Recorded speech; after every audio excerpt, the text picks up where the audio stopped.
And now, Death Valley Days.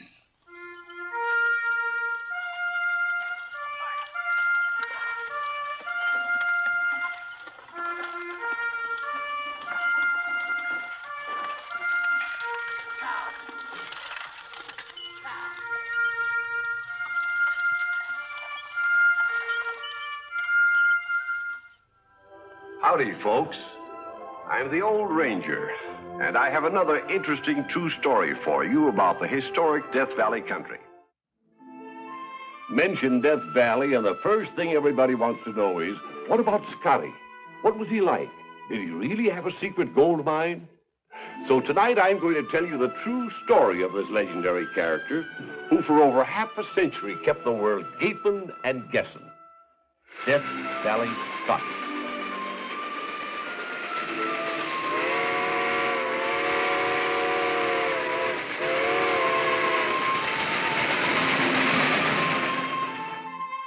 It is the year 1888, and there's a new swamper on the big team hauling borax out of Death Valley. A husky young fellow by the name of Walter P. Scott. 3 years ago, he'd run away from home in Kentucky. Been knocking around the West ever since, on his own. Now he's got this job swamping. But young Scott has ambitions far beyond that. Someday he's going to be rich, find a gold mine, build himself a castle like the castles in storybooks, with a tower and a moat and a dungeon. Will this dream ever come true? How?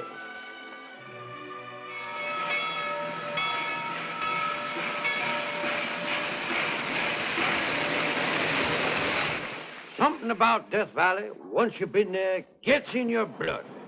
Take me. I worked out there for just a few months, way back in '88. Then I joined up with Buffalo Bill's Wild West show as a trick shooter and rider. Toured before the crowned heads of Europe. Where do I head back to now? Death Valley. What are you going to do when you get there? Prospect. I'm going to find me a gold mine, the likes of which no one's ever located before.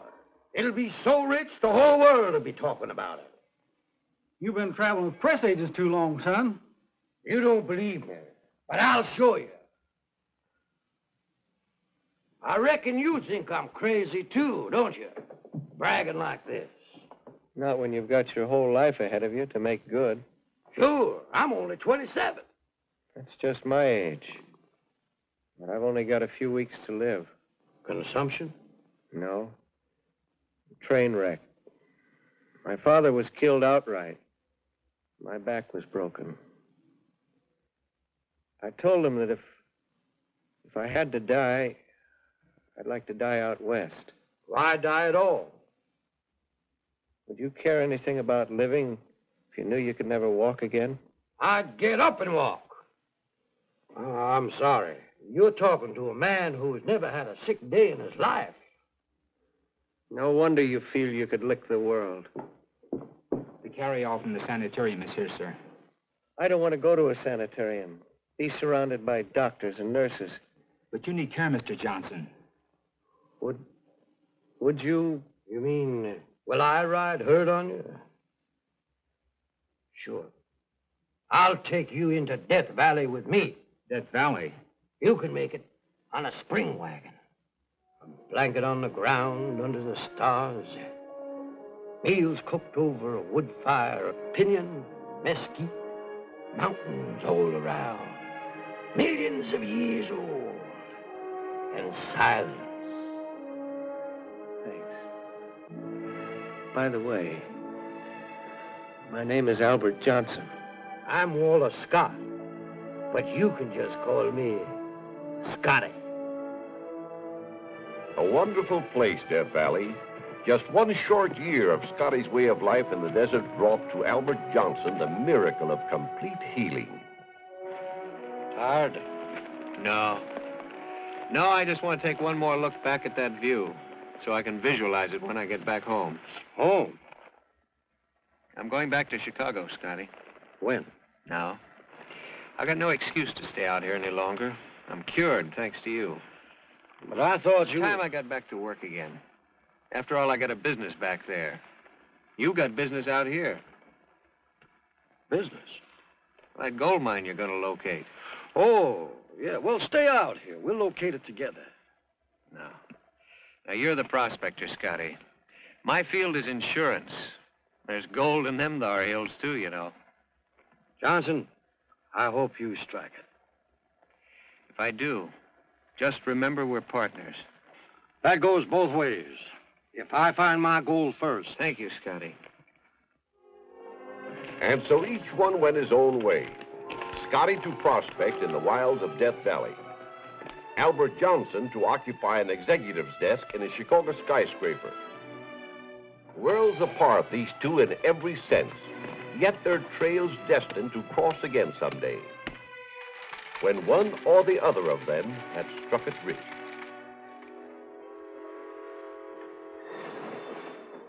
I'm Walter Scott at Death Valley. I want to get to Chicago in record time. There's a train leaving Los Angeles at 5 o'clock. I said record time, mister. What's the fastest anybody's ever done it up to now? Why, the Peacock Special back in 1900. 58 hours. Well, fix me up with a train that'll get me there in 46 hours. Mr. Scott, Clip 12 hours off the running time. it'll mean clearing the entire Santa Fe system. Disrupting traffic. It'll cost a fortune. Name your poison. No, I ain't robbed a bank. I got a gold mine. Richest gold mine in Death Valley. How much?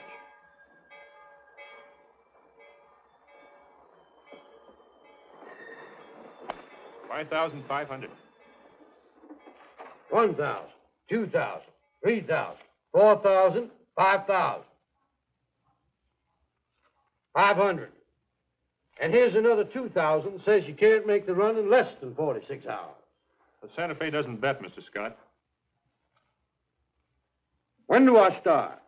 Be at the depot at 12:30 next Sunday afternoon. Good.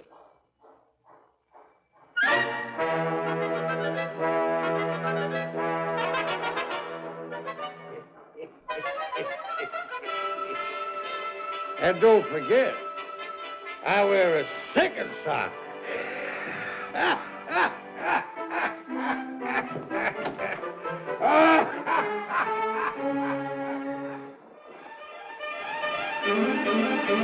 As headlines blazoned the news throughout the country, the Coyote Special started its 2,265-mile race across the continent from Los Angeles to Chicago.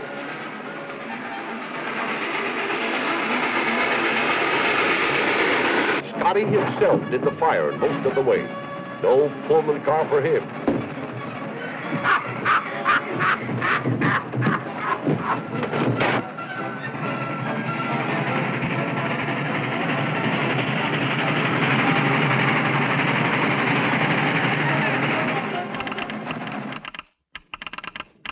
They're certainly covering ground just past through Barstow. Taking curves at 65 miles an hour, hitting up to 96 on the straightaway.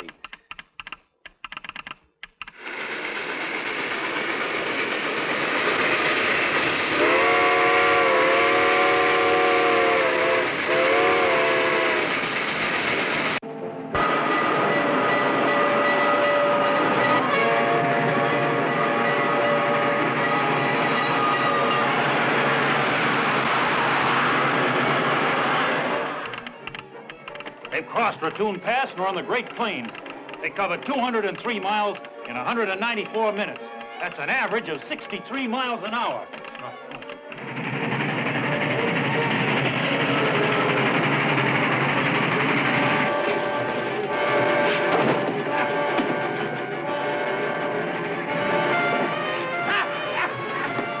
Did you hear that? They hit a speed of 106 miles an hour. World's record.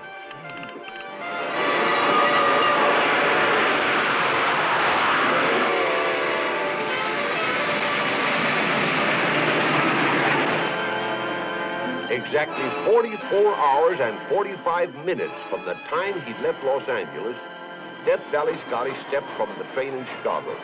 A record which was to stand for the next 20 years. Whoa, fellas, put me down. I want to make a phone call. Hold my dog, will you? He's wearing a coat made of $1,000 bills. Sure. Matches complexion. Yellow pup, yellow backs. Made the coat myself. I want to call my partner in Chicago here, Mr. Albert Johnson. Why, it's $500. The city phone call's only a nickel. That's all right. Keep the change.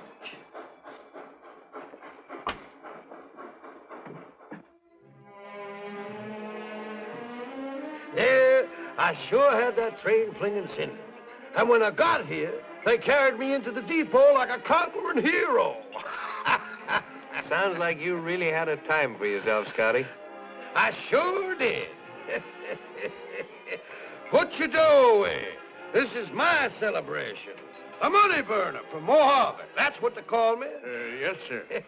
A live one from Funeral Mountains. The Quartz Lochinvar. Bring me a roast beef bone. Did you say a bone, sir? Yeah, a nice big prime roast beef bone. And make it snappy. Yes, sir. I don't know who's getting more enjoyment out of this, Scotty, you or I. Oh, by the way, did I tell you? As we raced through Barstow, I chucked a bottle of champagne onto the platform, right where we first met. You said then that someday you'd have the whole world talking about you, remember? Yeah, I sure got a pretty good start, haven't I? Oh, thanks. Just right. Here you are, Goldbug.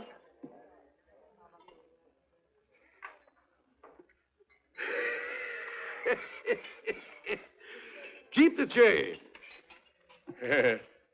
Thank you, sir. Thank you very much. You certainly are free with your spending, Scotty. Why not? Heck, I found a gold mine. Well, sure been nice seeing you again, partner. You're not leaving so soon. Yep. Can't stand big cities. I'm making tracks back to Death Valley.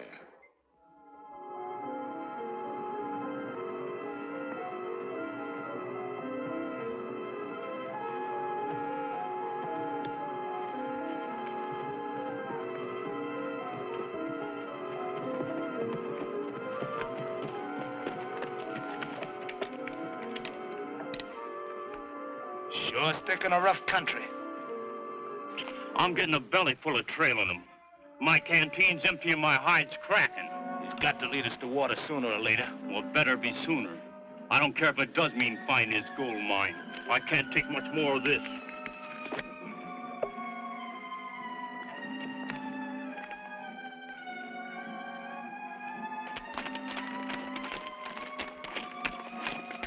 I told you to have to lead us to water sooner or later.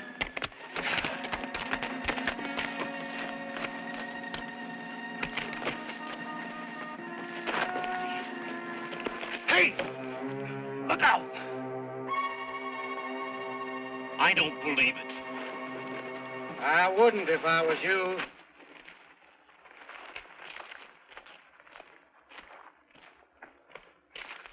Is this your idea of a joke? I don't joke with bloodhounds. Nearest water hole from here is Mesquite Springs, 30 miles south. I'd advise you to start backtracking pronto. This water ain't poisoned. He's bluffing. Sure. I'm only bluffing. Go ahead and drink it. Or maybe you better let your horse try it first.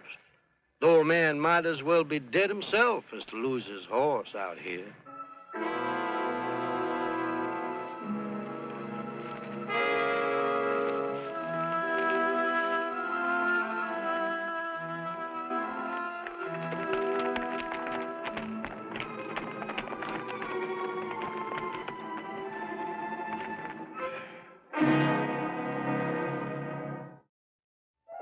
The world continued to be mystified by Scotty and his gold mine. Wherever men gathered, it was a popular topic of conversation. I hear Scotty's back in town again, Mr. Kane. Oh? On another spending spree. Understand he paid $50 for a haircut today. Where does his money come from? His gold mine. Oh. Gold mine? Heck, he's got no gold mine. That's all a fake. Whiskey.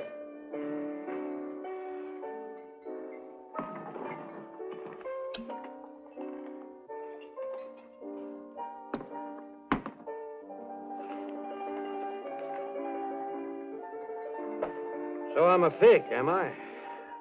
That's my opinion, sir. Digging up the facts on things is my business. Oh, a newspaper reporter, eh? Well, just what facts have you dug up, Mr. Kane? Number one, there's no record of you ever filing on a gold claim in your district. That whole country's been combed from end to end, and nobody's ever found so much as a hole in the ground that gold could come from. So it's a hole in the ground you want to see, is it? All right, I'll show it to you. You mean you take me to your gold mine? Why this sudden decision? Well, if you must know, I've got to go out there anyway with my partner, Johnson. Got to see about starting big-scale operations. Big-scale operations? Yeah. It's getting to the point where I just can't go on peeling off all that gold by myself. Oh, you married? Why, yes. Any youngsters? Yes, two. Plenty of insurance? A little. Well, I'd advise you to get a great big policy. What are you driving at? Just thinking of your family. Going into Death Valley's no picnic. Hotter in a furnace this time of the year. Why, man, in a pinky condition could keel over. Just like that. And if the heat don't get you, the Indians might. Indians? Yeah. The Paiutes are on the warpath against me. Claim my gold belongs to them.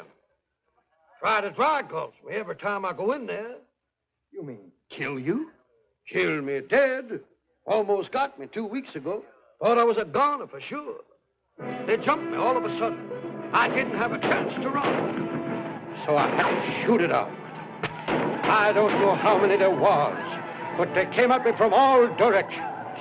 Mister, let me tell you that there's nothing that'll make your hair stand on end quicker than a pack of wild, yelping Indians out after your scalp.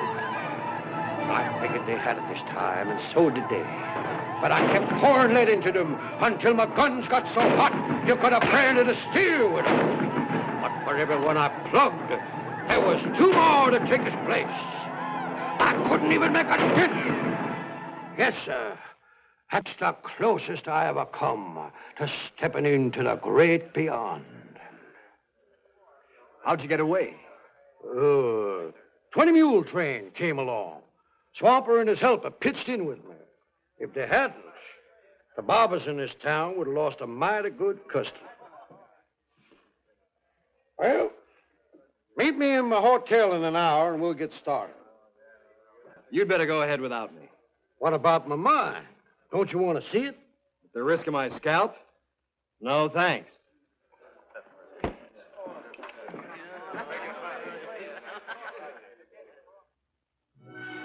At the north end of Death Valley in Grapevine Canyon was an old rundown ranch owned by a hermit known as Old Man West. You want to buy this place? What for? I like the location. Has a magnificent view. What'll you take for it? The view? Oh, that won't cost you nothing. But the ranch? Well, I paid Jake Stenninger $300 for it some years back. But I put in a lot of improvements, like this here shack and such. Of course, real estate values have gone up since then. Oh, sure. I really wouldn't want to take less than $1,000 for it. Sold. 500, 600, 700. Now, how'd that little measly old 10 spot get in there? 800. The silence of Grapevine Canyon was soon broken by the muffled roar of blasting. Blasting for what? Nobody knew. Any more than they knew why Scotty bought up 70 miles of railroad ties from an abandoned desert line. The two partners maintained a sphinx-like silence, which only increased Scotty's importance as news. You made a fool of me once, Scotty. Now I think you owe it to me to come clean. What's on your mind? Same as on everybody's mind. You built a road clear down from Bonnie Claire. Yep. Quite a piece of road. And you dug an excavation as big as a dry dock. 2 dry docks. Well, what in blazes are you doing out there in Grapevine Canyon? Doing? Why, making jelly. Grape jelly. Wild grape jelly made by Death Valley Scotty personally. From my own wild grape. Best doggone jelly you ever threw your lip over. Sorry I can't ask you to sample it, but I'm taking it to the president of the Santa Fe Railway. Drinks all around. For everybody.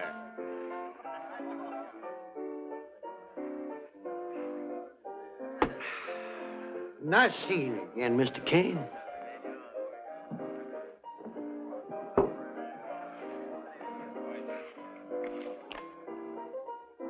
Don't you know you'll never get the truth out of Scotty?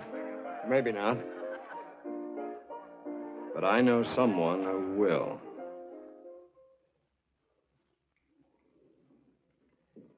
You say that you've never paid an income tax, Mr. Scott. Of course I ain't. How can I be expected to pay on something I ain't got? You claim you have no income, That's right. and yet you charter special trains. That was way back in 1905, brother.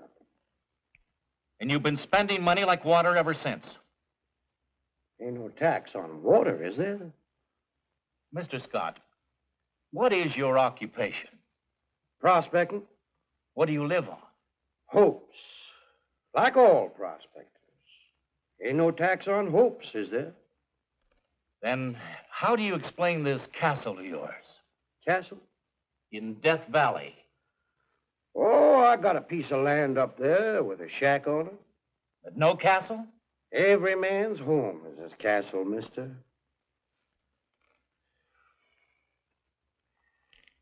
Mr. Scott, you may string the public along, but you can't string Uncle Sam.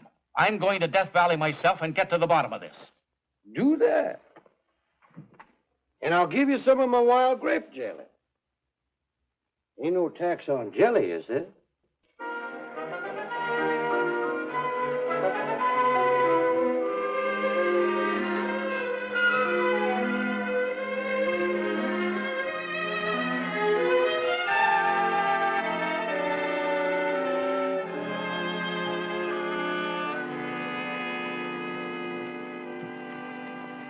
Whoa. Right here we made our deal. Remember? Almost 30 years ago. And the world still can't figure it out. Even if you told them, they wouldn't believe it. It's too darn simple. Just a couple of partners, each of us sharing what the other one's got, whether it's nothing or everything. If you ask me, Scotty, I'd say we both had everything. Death Valley has been very generous. It's given me my health. And it's provided me with a lifelong hobby and plenty of laughs. Thanks. I've tried to put on a good show. Greatest one-man show on earth. I reckon Death Valley has given me all I could ask for, too. My name in headlines, money to burn, even the dream I used to have when I was a kid, riding along on the big wagons. Even that has come true. Death Valley Scotty's castle. It was like the castles in storybooks, with a tower and a moat and a dungeon. The tower has a set of solid silver chimes, and there's music also from a $50,000 pipe organ in the music wing. The gateway leading to the courtyard swings on hinges that cost $3,500 a pair. There are fountains of jasper, fireplaces that burn railroad ties as logs, rare furnishings from all over the world. Over $2.5 million went into this fabulous place overlooking Death Valley. Where did the money come from? Did Scotty really have a gold mine? The best answer I can give you is in Scotty's own words. All this, you see, is just the tail of the kite. Find the kite, and you really got some.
Howdy, folks. I'm the Old Ranger with an exciting new story of real life in the Old West. There are some things you can't explain, and this is one of them. It happened way back in the 80s, but folks in that part of the desert still look up at the sky, times when the moon is young and a pale haze hangs over everything, and wonder to themselves about the dogs of the mist.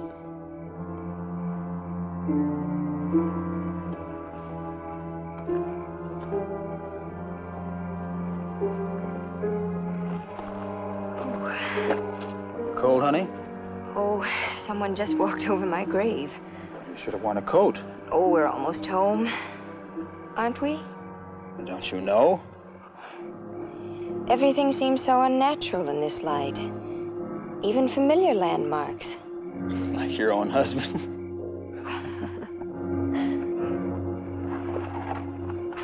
Steve, look. Over there by the corral. Bobcats.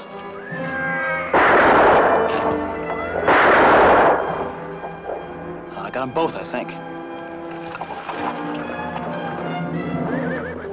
Won't radar stock again the sons of guns. Be careful, Steve. They may be only wounded. Well, Florrie. Those ain't bobcats, they're dogs. Are they dead? Old Toolie Joe's dogs. Who's Toolie Joe? A desert rat who hangs around here when he ain't off prospecting. I wouldn't have done this for anything in the world. Those dogs were like his children. What's the matter? Something tied to this one's collar. Sample of ore. And a piece of paper. Something written on it. Struck gold, shot myself by accident. Bring help, boys, we'll show the way. Toolie Joe. The boys? His dogs, that's what he called them. Maybe there's directions on the other one.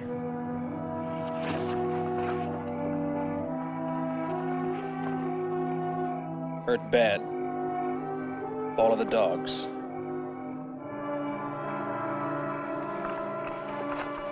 Follow the dogs. It's the only way of getting help, and I've killed them.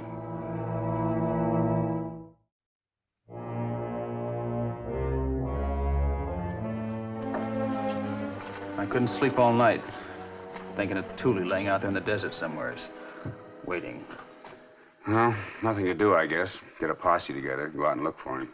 Yeah, we'll take along Indian George. He's an expert tracker. Well, I'll stand the cost. That's the least I can do. The dogs was headed in from which direction? Well, I think across the salt flats. Well, that gives us something to go on. Well, I'll see if I can round up Doc Garvey. If Toolie's hurt bad, he'll need a doctor. We'll meet out front in half an hour.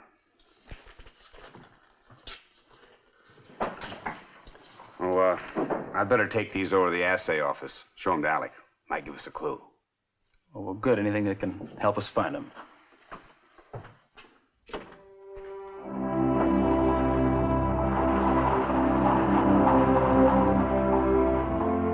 thought you might have come across something like it before. It's gold, all right. Which is more than most of old Thule's samples turned out to be. Well, hi, Doc. Howdy. Steve Hewitt tells me you'll be needing me on a posse to find old Thule Joe. Yeah. Azor didn't give Alec no clue at all where we should search. Do you think there's any point in going out? Well, we've got to make a try for it. Guess you're right. Better keep those samples till we get back. I will.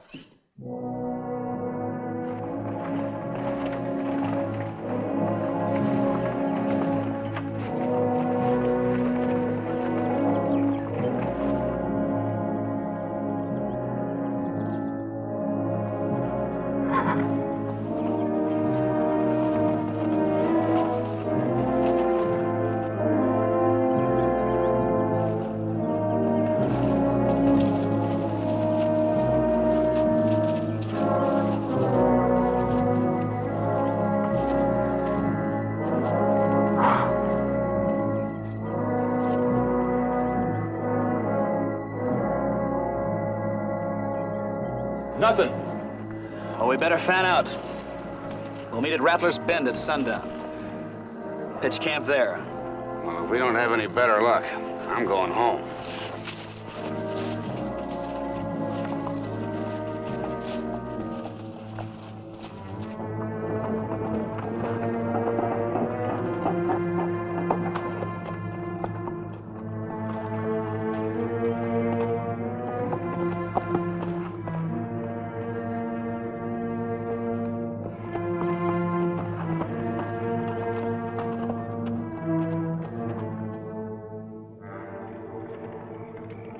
I tell you, it's hopeless. Oh, we can't give up and leave him to die. Chances are he's dead already. Right, Doc? Well, of course, we don't know just how long ago it happened or when he sent the dogs for help. Look, we've already wasted 3 whole days. I, for one, have to get back to my store. I'm leaving, first thing in the morning. I'm afraid I gotta get back too, Steve. It's no use, Steve. You're giving up so soon, well, it's like murder. I wouldn't talk about murder if I was you, Steve. How much had you been drinking that night? Mistaken masters for bobcats.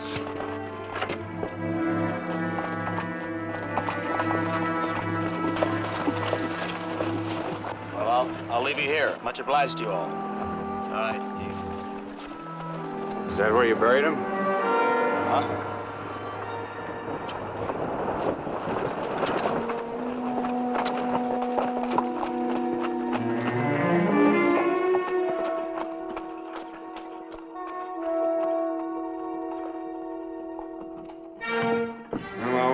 See if I can rustle us up some drinks. Good. Oh, boy. I sure worked up some thirst in that sun. Did you find them? Not a trace. Nor the mine either? The mine? I assayed these samples after you left. You know what they ran? $3,100 a ton. $3,100? Old Thule Joe really struck a bonanza. And he never even lived to record it. You mean he's dead? Well, we don't know, but his chances of surviving are pretty slim. $3,100 a ton. I'll be glad to pay you for the assay, Alex. Oh, no need.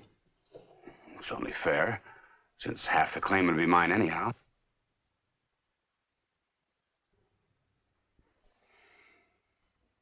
I grub-staked Thule Joe. He come in day before he left and stocked up. How come you never mentioned this before? I was all fired bent on finding the poor guy. Do you have the report there? Oh, yeah. Let me have it. You got a paper says you grub-staked him? I always grub-staked Thule. We never bothered signing nothing. Well, if Luther's entitled to half, and I'm not about to argue about it, well, I feel I'm entitled to a little something, too. For all the claims I recorded for him, for free. He always said it was a debt. He'd pay me someday when he was in the chips. You kept track, huh? Well, I can estimate. I can help you. Because for every one of those claims you recorded, there was an assay I ran for him and paid for out of my own pocket. I wasn't going to bring the matter up, but since the rest of you seem to be getting in your licks, I might as well. Oh, why not? You know, a doctor's in a rather peculiar position. He expects to do a great deal for charity. Well, I never charged Toolie Joe a cent when I brought him through pneumonia last winter, but, well, if there's an estate, so to speak, I'd like my just due. Yeah. Sure, Doc. That fumbling fool Hewitt killing those dogs. They could have led us straight to the spot. We still might be able to find it. Who else you been telling about this? Not a soul. Good. We'll keep it among the four of us. 5. Don't think I'm moving in on something I don't have a right to. But you see, I gave old Toolie Joe the lumber for his shack. I never did collect. Well, all right. There's still enough to put us all on Easy Street. Well, what about Steve? What about him? Yeah. Yeah, I guess you're right. Better eat your supper, honey, before it gets cold. I'm not hungry.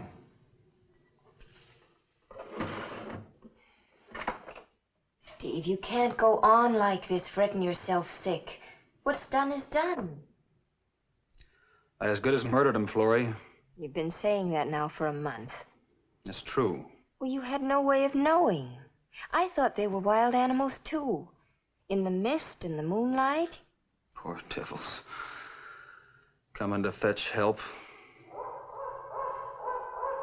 Steve?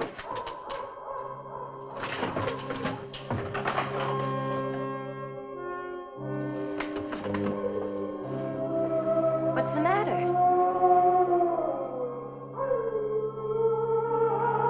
Did you hear him? Who? I don't hear anything.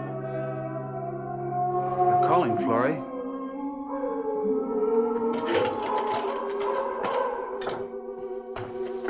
Steve, where are you going? After them.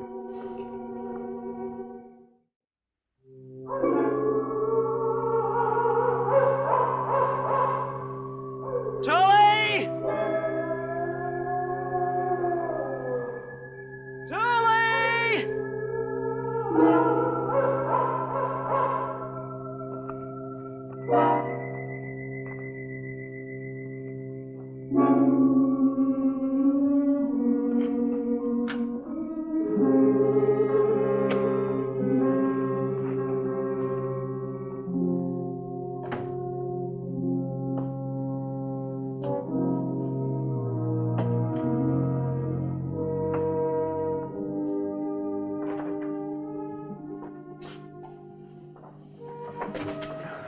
Darling, I've been so worried about you.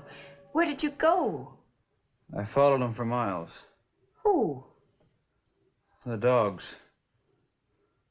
I could hear them, but I couldn't see them. Steve.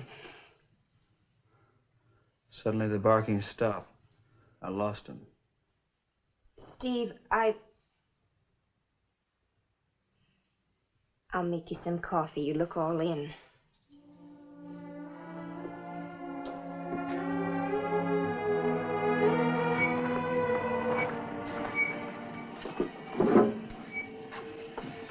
You know, Steve's been acting awful funny since the night he shot Toolie Joe's dogs. People tell me they've seen him wandering around the hills in the dead of night. Nothing but a kerosene lantern and sort of a wild, crazy look in his eye. I've been hearing the same thing for weeks now. Strange, Alec. Mighty strange.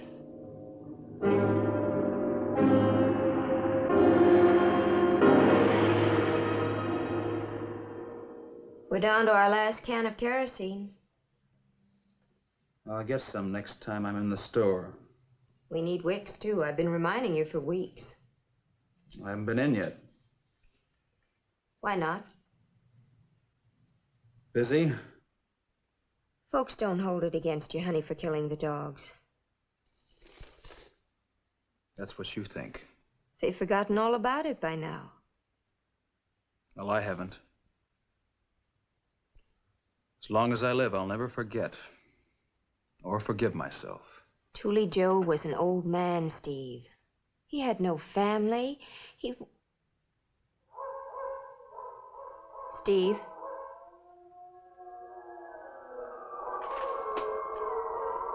They've come back. I can hear him, Florrie, honest.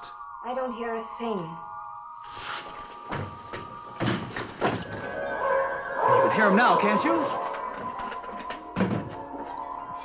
Steve, please. Same kind of night. A new moon, a mist.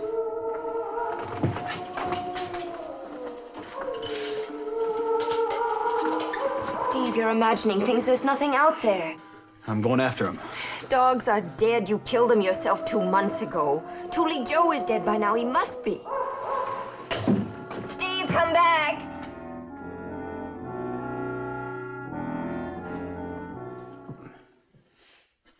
I tell you, this whole Toolie Joe business really has me thinking.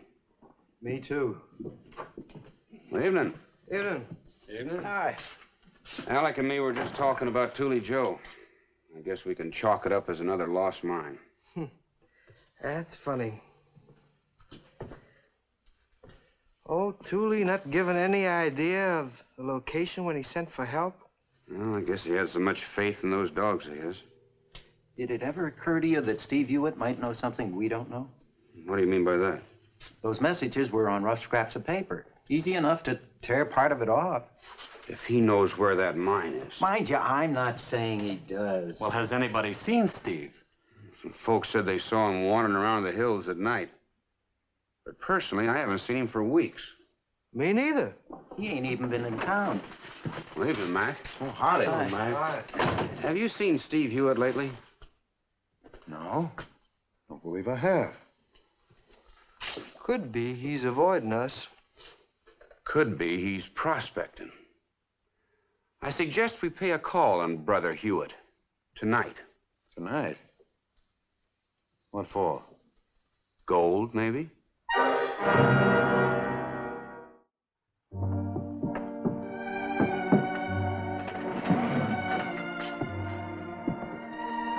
Steve, Evening, Miss Hewitt. Oh, Mr. Pond. We come to see Steve. I'm sorry he's not home. You going to town? Well, he was called out. You expect him back soon? Oh, I really couldn't say. Mind if we wait? Well, it might be quite a while. Last time... Oh? He goes out quite often like this, huh? Oh, no, he... Just now and then. He go on foot? Alone? Please. I'll tell him you were here. If you'd care to leave a message... I think we'd better wait.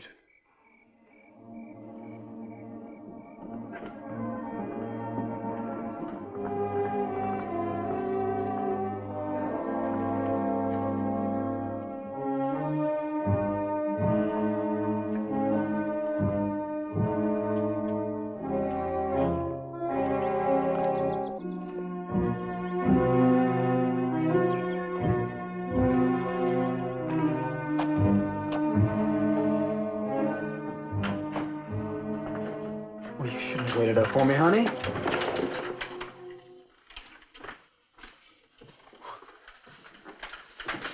What's all this?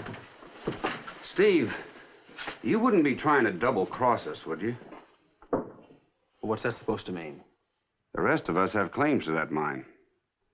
I own half of it, because I grub-staked him. I don't know what you're talking about. Toolie Joe's claim. Where is it? I wish I knew. Don't hand us that. You just come from it. No.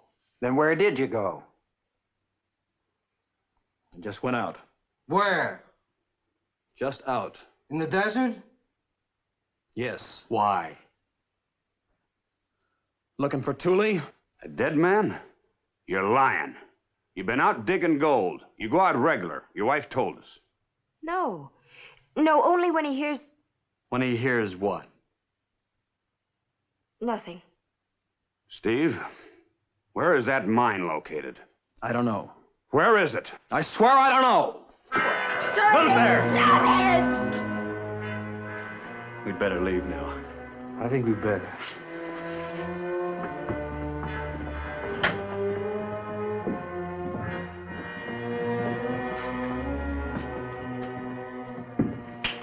If you'd have left me alone, I could have choked it out of him. You'd have killed the one man in the world that could show us the location of that mine. All right, then. How are we going to find it? We'll keep a watch on him, night and day.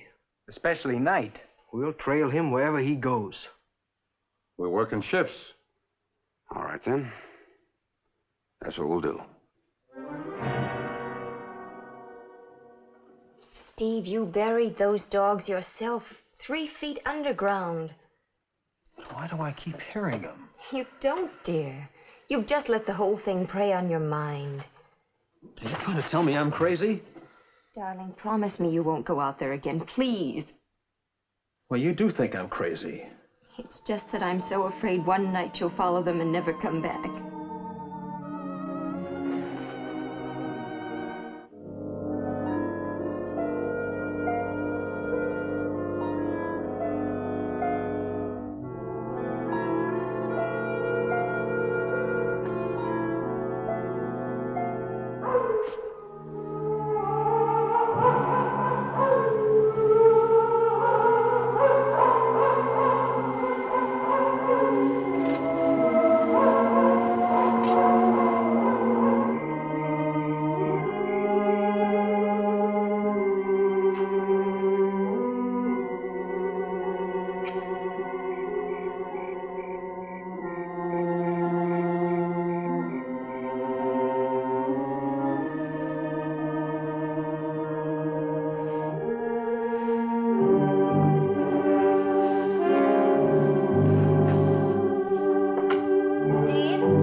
What's he stopping for?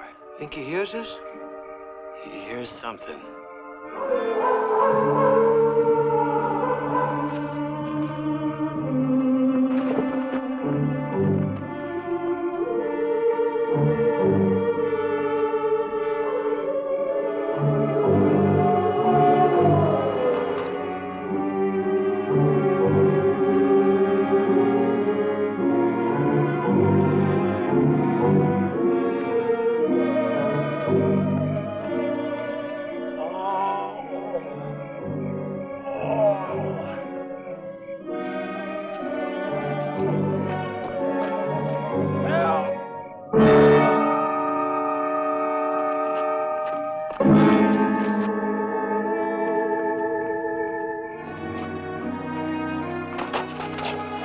Lord, I couldn't have lasted much longer. I think both legs are busted. He'll be all right. Lift the coach. This man's a doctor. Easy.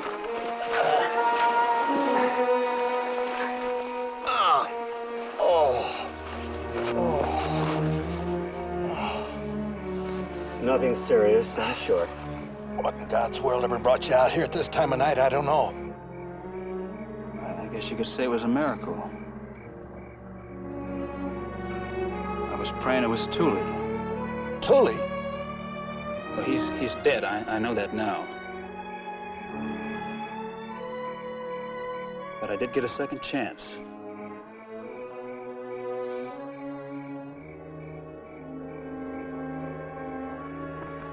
I don't know what brought the others. Agreed. We're sorry, Steve. God rest your soul, Tilly. Here in the Goldfield News of Nevada is a full account of our story tonight.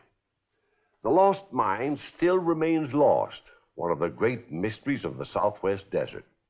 If it weren't for the fabulous samples of ore wrapped in a man's shirt, folks might think it never existed. But from that day on, Steve Hewitt was a man at peace with himself. He'd squared his debt, and the dogs of the mist never barked again.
Howdy, folks.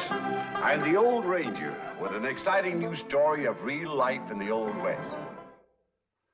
Our story today is about the first, the most talked about, the most written about, yet the least known about of the early California outlaws. From his mountain hideout, he carried on the exploits that have become part of our colorful Western lore. That man was Joaquin Murrieta, the Eagle in the Rocks.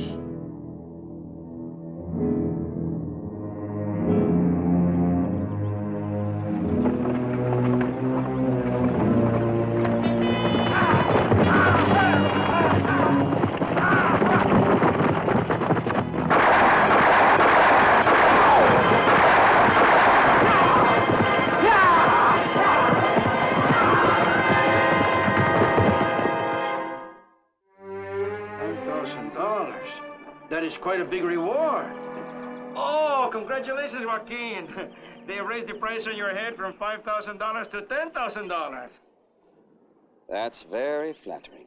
They are blaming you for the massacre of the 5 miners near Sonora. Well, naturally. Even bad weather is laid at my door. It is a good thing that your door is well hidden and well protected. That's a lot of money.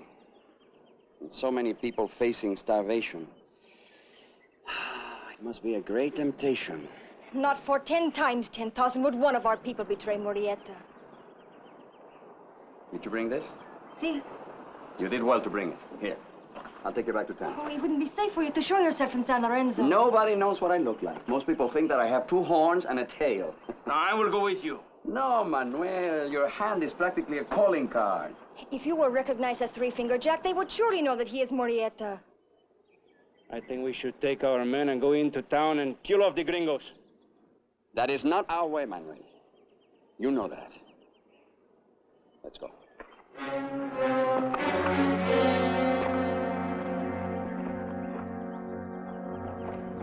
I say what I've been saying right along.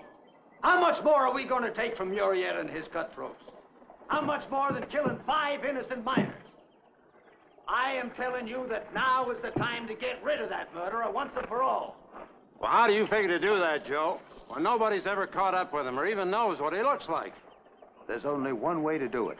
Instead of wasting time trying to find that one cave in 10,000 that Murrieta's holed up in, we go after the people that give him shelter. They're just as guilty as he is. Are you suggesting that the people of San Lorenzo attack all the native Californians in town? Why not? They got it coming. Just a minute, Pa.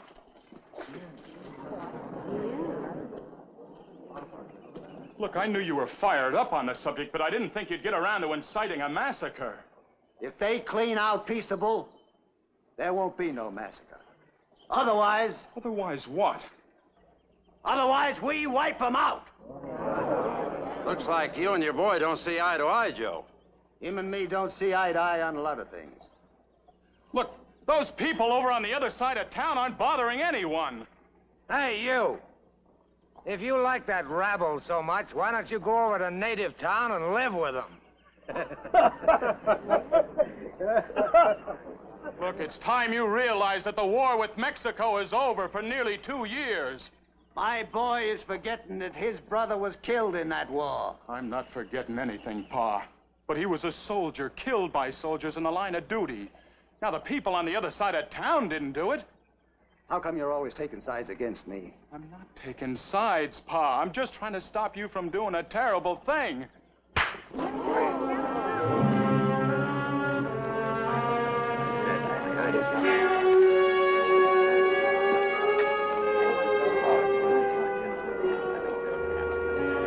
He has courage. I wish there were more like him.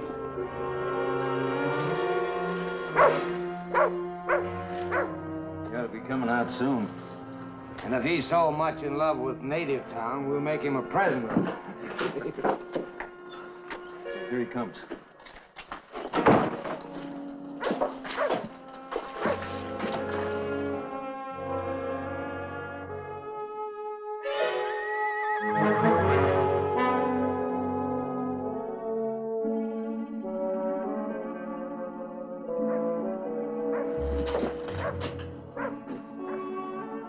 What's the idea?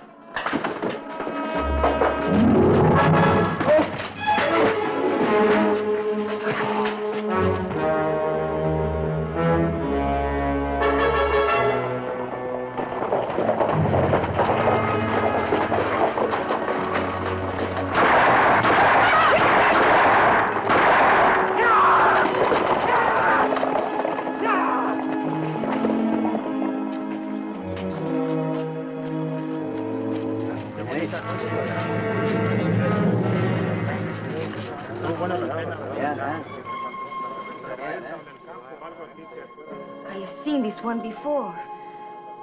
He's a friend. I'll take him to Murrieta.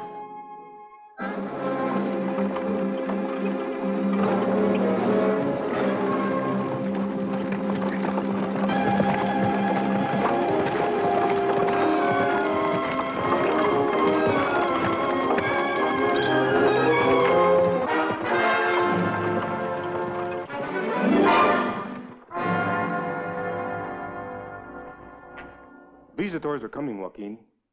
The girl Raquel. She is driving a wagon. I think there is a man in back. Well, when they get to the end of the arroyo, blindfold the man and bring them here. I think there is no need of a blindfold. He looks like he's dead.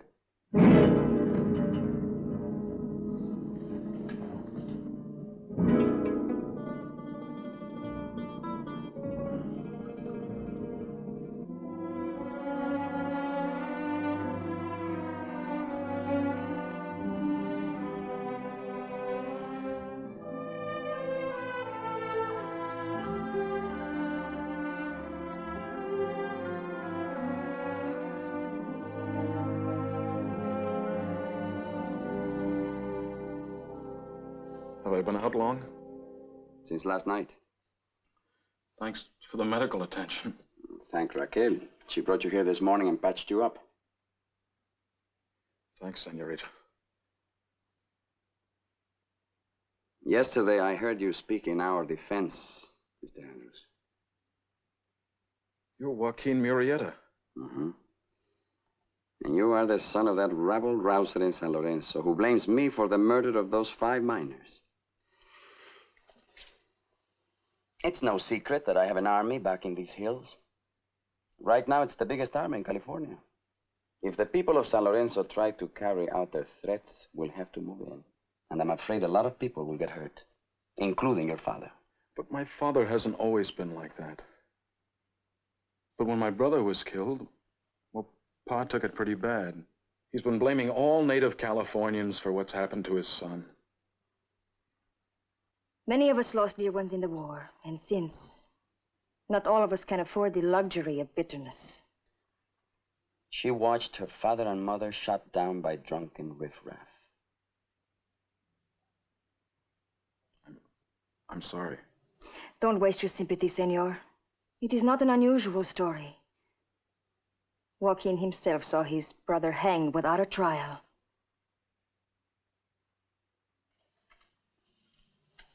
We'll talk again some other time.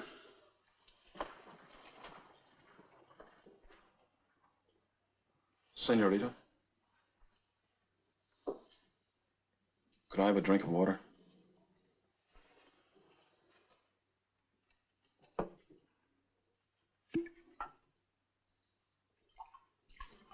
I wanted to thank you again for helping me. I would have done the same for any animal that was hurt. Well, if you're going to hate me for something that a lot of other people have done, including my own father, well, then that makes you just about as narrow-minded as he is. I'm sorry, senor. You know, I was wondering, maybe it was the boy's brother who fired the gun that shot off my fingers.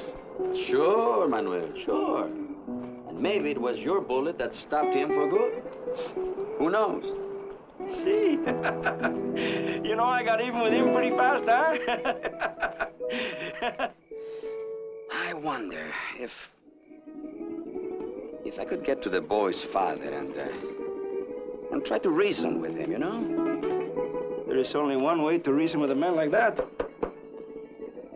If you win, there are no arguments. And if you lose? Se acabó, it is all over. So what is the difference? Joaquin? His bandages will have to be changed. It is better if I stay here a while. Are you asking me or telling me? He needs care. I think maybe she is sweet on the young gringo, huh? No. It is not for that reason I wish to stay. No, perhaps it's Garcia who's the reason, huh?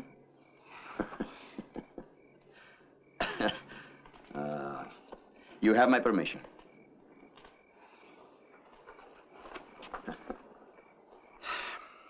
Manuel. Si. Order 20 men to saddle up and be ready to leave first thing in the morning. Where are we going? Well, if you can hide your hand, we are going to San Lorenzo. To San Lorenzo? For what? To kidnap the boy's father.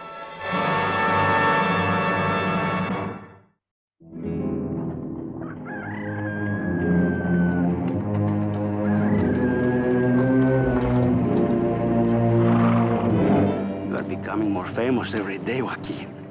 They have raised your price another $5,000. It's now $15,000.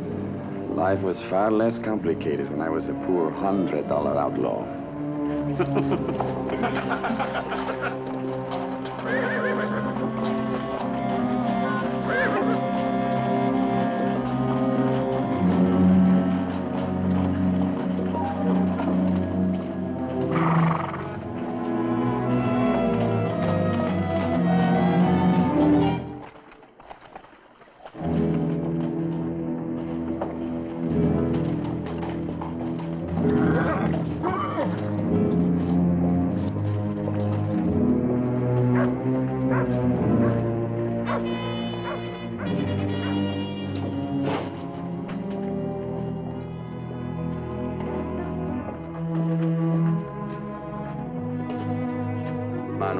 See?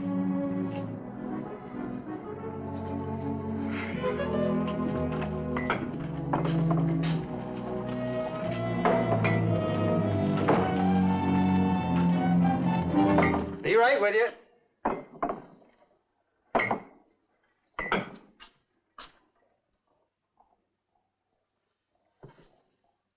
Yes? I came about your son. What about him? Maybe you'd like to know why he didn't come home last night. I know why he didn't come home. He's a young fool. Your boy didn't come home last night because he was hurt. Hurt bad? He'll live. How'd it happen? He was beaten up by some of your friends, Mr. Andrews. Well, what do you mean, my friends? And some of the people in that crowd you were steaming up yesterday evidently don't like some of the things your boy stands for. That was their way of showing it. Well, just because he stood up to me ain't no reason to beat him up. I don't think the beating he took hurt him half as much as your slap in the face. Where is he? At my place. I'll take you to him. All right, I'll lock up. Where's your place? It's back in the hills. Mine, or is it a ranch? Neither. I live in a cave. Don't do anything foolish.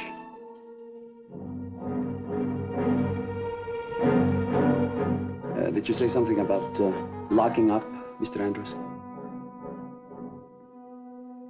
Yes.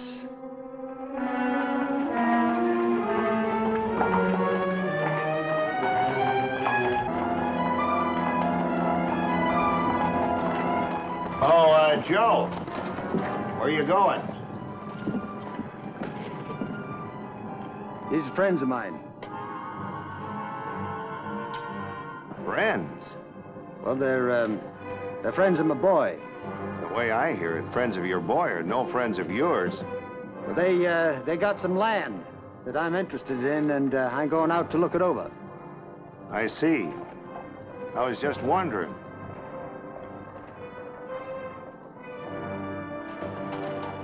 Hasta luego, señor Sheriff.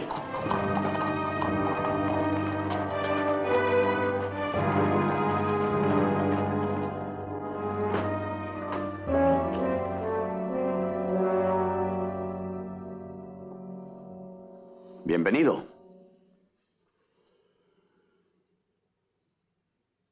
Where's my son?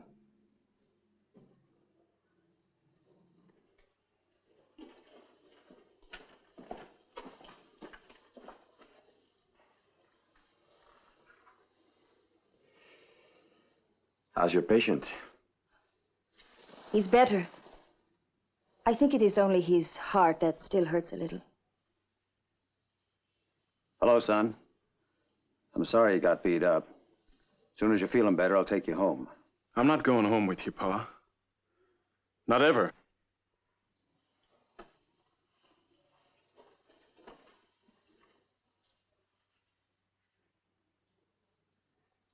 Tom, if it's about that slap, I'm sorry. You just don't understand, do you? You never did understand. Look, don't go blaming me because you got beat up. You kept your fool mouth shut instead of spouting that nonsense. If you weren't my father, I suppose I'd hate you. But now, I just feel sorry for you. What stuff have you been feeding him? What have you done to him? I?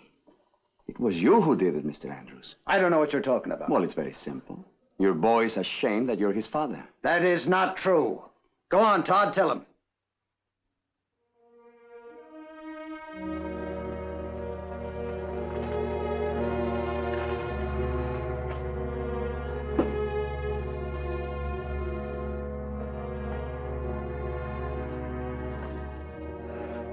Well, you've been acting real brave, Murrieta. With your whole gang around to back you up. Not as brave as you, Mr. Andrews, trying to rouse a whole town against a handful of frightened people. A handful of troublemakers. No wonder you and them are so close. Always helping one another. Them hiding you out, you giving them gold. Stolen gold. Well, I don't know what you plan to do with me. But someday someone is going to get you and your whole rotten army. Then San Lorenzo will be a better place to live. You're not trying to make San Lorenzo a better place to live. You're looking for revenge. Well, aren't you? Well, maybe I am, but not against innocent people. You want to get back at the world, at anyone, because you lost a son in the war. Fancy words! Too bad they come from an outlaw. An outlaw, yes, but not a criminal. There is a difference. Not at the end of a rope.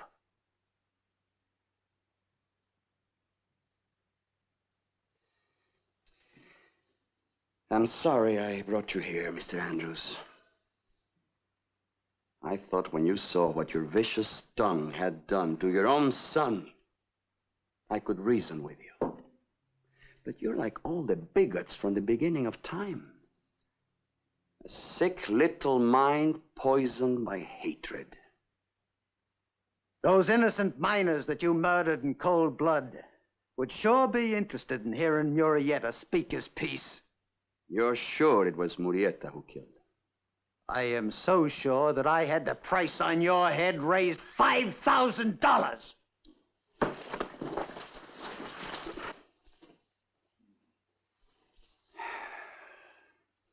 Mr. Andrews, we are going for another ride.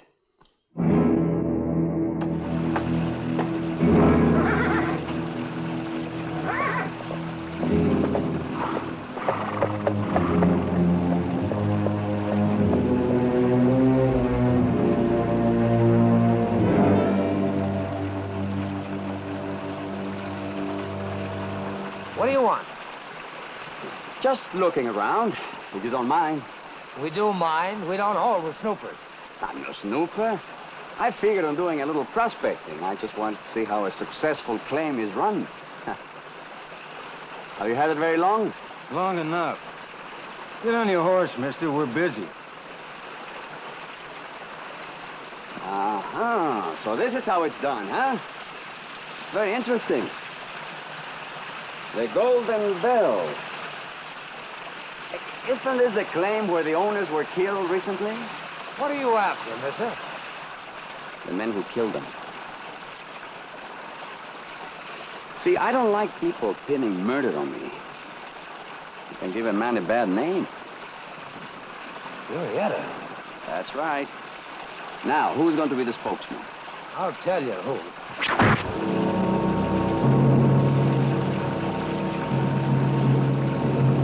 Up, senores. Up, up.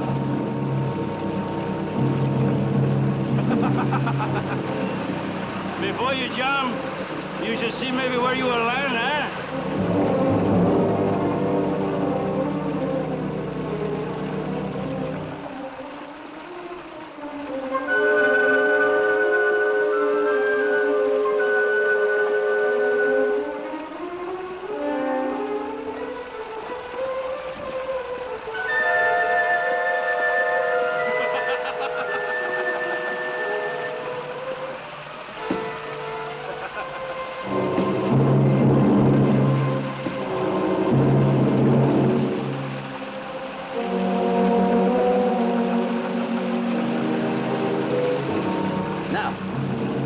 Who's the spokesman?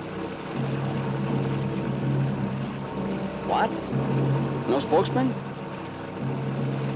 All right, Manuel, take over. Oh, this is Manuel Garcia. You may have heard of him. Three-Fingered Jack, he's called. He knows many ways of making a man talk. It's just a little game. First and ear.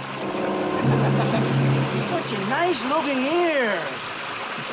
No, not him. Him. Not him. He's got a nice-looking ear, too.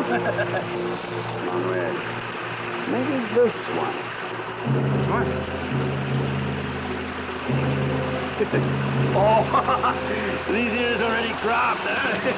The horse thief, huh? Carve out your eyes.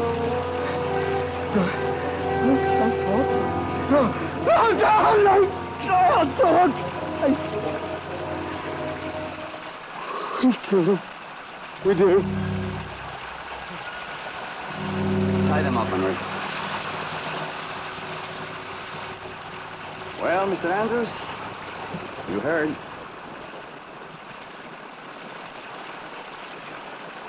He refused to stay behind. I'm glad he could make it. You've been shouting a lot about killing the murderers of those miners, Mr. Andrews. Well, here they are. Here's a gun. I'm no executioner. Mm-hmm. Only against people who can't fight back. You're right about me. I just now found that out. If there's anything that I can do to make up for what I've done. You can start by taking those men back into San Lorenzo and seeing that they get a fair trial. And one more thing, Mr. Andrews. The little matter of the reward for the capture of the killers, huh? I'll give it to my son. He'll see that you get it. That's good, Mr. Andrews. That's good. Divide this gold among yourselves and give this to Father Jaronka. He'll know what to do with it. Adios. Adios, señor.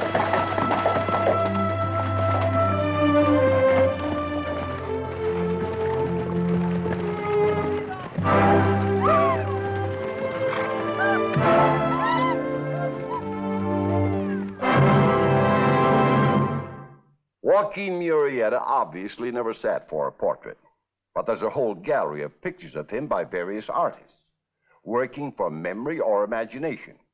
Our own favorite is this painting by Charles Knoll. The original, formerly in possession of the Wells Fargo Bank, hangs today on the walls of the Press and Union League Club of San Francisco.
Howdy, folks.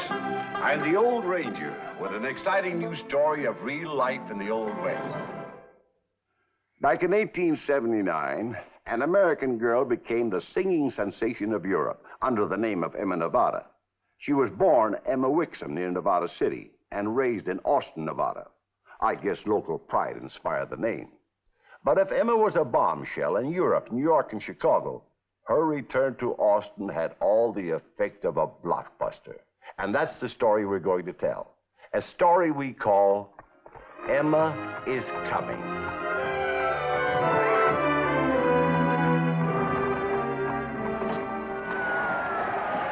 You have the people of San Francisco in the palm of your hand, my dear. Just listen to them, Emma. They still want more. Colonel Mapleson, I can't sing another note. I'm worn out. Come in. Looks like this country's mighty glad to welcome its own opera star, Miss Nevada. Thank you. I've been working backstage for more than 40 years now, and I've heard the greatest. But I'll tell you something, Miss Nevada. Not one of them's got anything on you. You're very kind.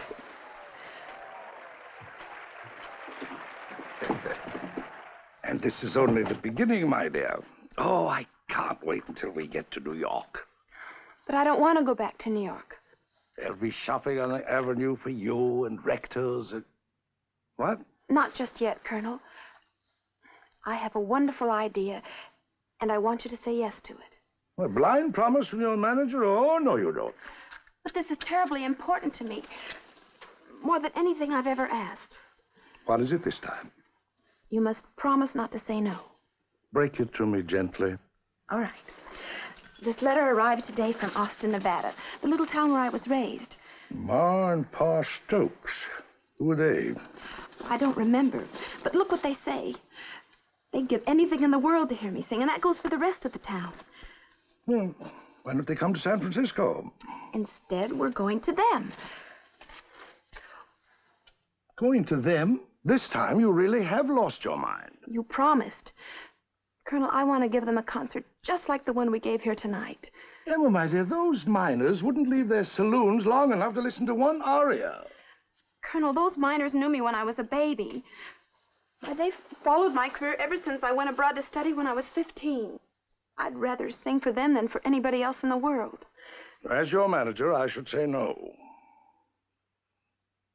But you know I can't resist you. You'll do it? I'll make all the arrangements. I'll send the staff on ahead and we can follow shortly. Now, don't tell me you're going to wear that in front of those roughnecks. They've heard about the Queen of England presenting it to me. They'd be disappointed if I didn't let them see it. They're all my friends, Colonel Mapleson. A $100,000 necklace can destroy the most beautiful friendship, my dear. You'll change your mind when you meet them. Perhaps.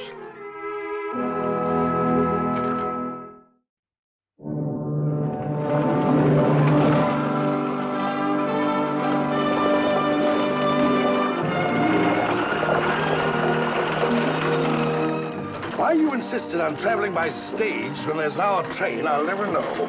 Stage is what I remember. It gives you the real feel of the country.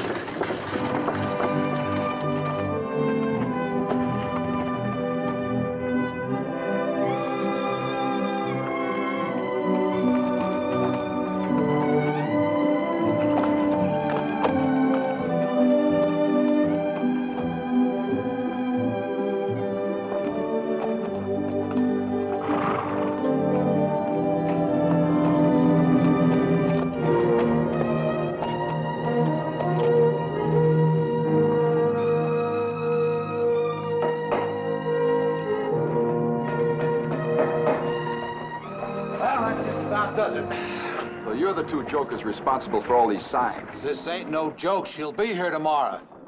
And who is she? Where are you from, mister? Oh, I get around. My work keeps me on the move.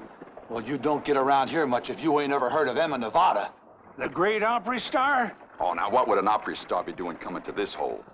Because she was raised here, that's what. There's a picture of her. In her queen's necklace. A Queen Victoria, that is. The night our little Emma sings here, this town's gonna have one of the biggest jamborees you've ever seen. Better stick around.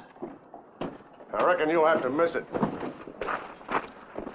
Now Miss Emma's coming to town and you're getting out, Duke Clayton. He might be a stranger to you boys, but he's made quite a name for himself in the territory. A dozen or more shady dealings and at least 2 known killings. Why, you know you got nothing on me, and you can't run me out of town for no good reason at all. It wouldn't be legal. All right, Clayton, but I'm warning you. You try any cute stuff while Emma Nevada's here, and you'll be carried out of town. Oh, you got me wrong, Sheriff. Why, I'm just a dyed-in-the-wool music lover.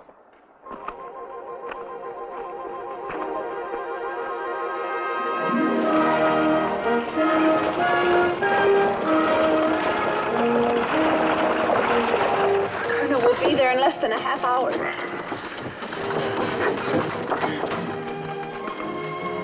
The idiots! Why are they stopping out here in the middle of the wilderness?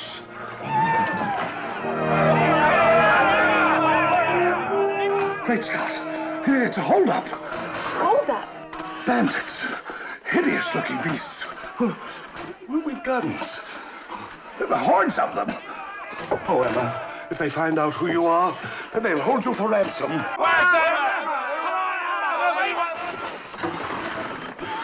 Colonel, it's the miners. They've come to meet me.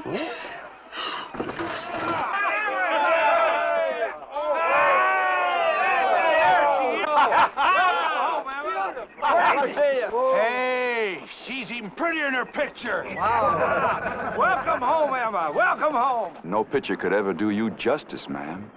Why, thank you, Mr. Clayton. Duke Clayton. Must seem like you're facing a whole tribe of bushwhackers, ma'am, but they were all so anxious to meet you. We rode out here to see you. Me included. Oh, quit gabbing, Sheriff. Let's get her back into town. Let's get into town.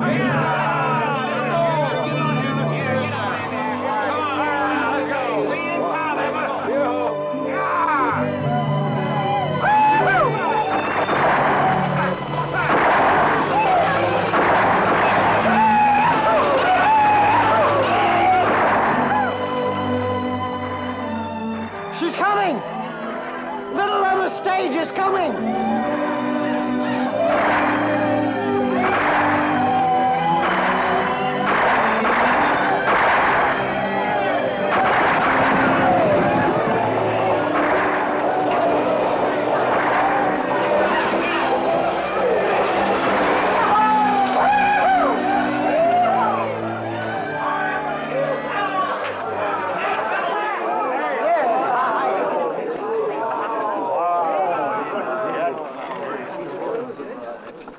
Duke Clayton, a thoroughbred scoundrel. But we'll see to it he don't trouble you no more. Oh, here's some particular friends of yours, Miss Emma. It was us wrote the letter. Ma and Pa Stokes, of course I remember you perfectly. Why, bless your heart. I picked these this morning from the hill behind your old house. Thank you very much. We'll see you at the concert, Emma. Got front row seats.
Well, this ain't gonna look like much of a concert hall to you, Colonel Mapleton, but it's the best we got.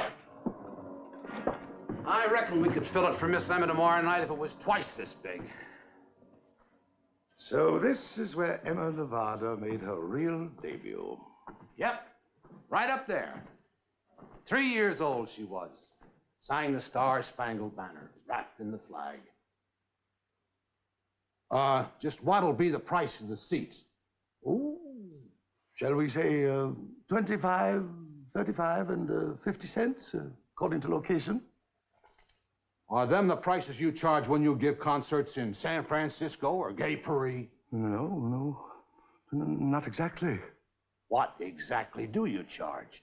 From $1 to $5 and up. But seeing that this is Miss Nevada's own town, I suppose we could price it much less, 20, 30, and 40 cents.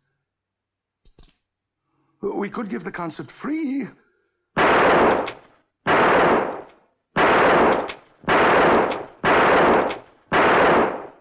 Look, Tenderfoot, we're paying just as much to hear our own little gal sing as them big city folks do who ain't ever knowed her.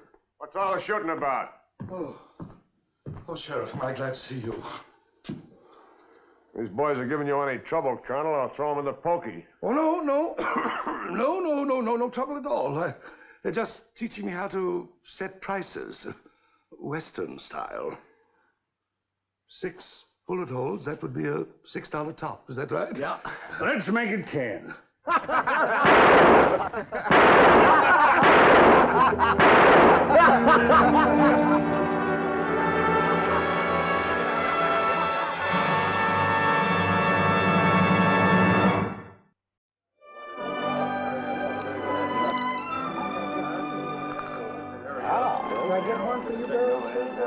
And I thank you, sir.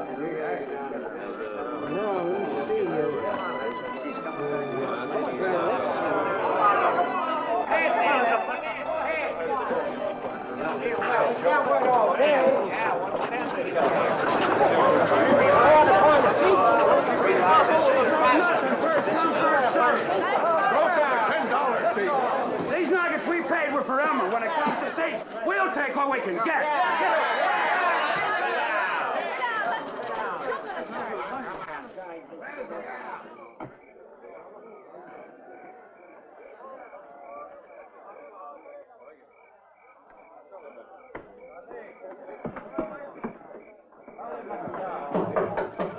Emma.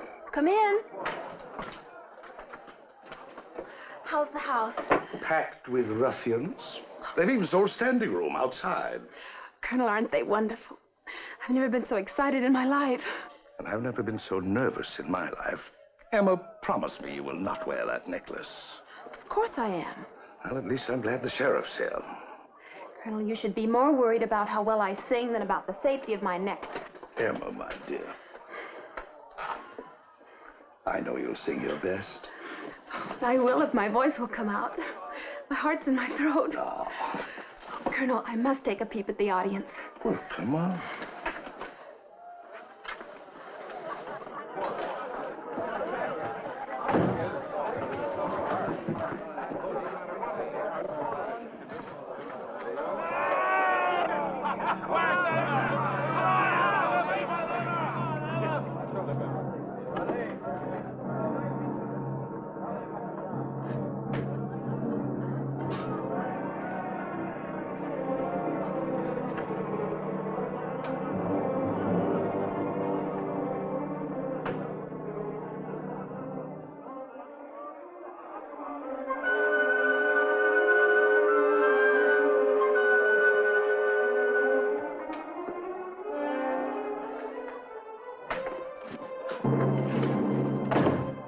What are you doing here? I'm sorry. I had no right. Indeed, you didn't. I wanted to be alone with you. Just once. Mr. Clayton, I'm due to go on stage in a few minutes. I know. Well, please leave at once. You're even prettier when you're angry. Perhaps after the concert. Perhaps. But we both know it ain't likely, don't we? After all the things you heard about me, you're very kind, Emma Nevada.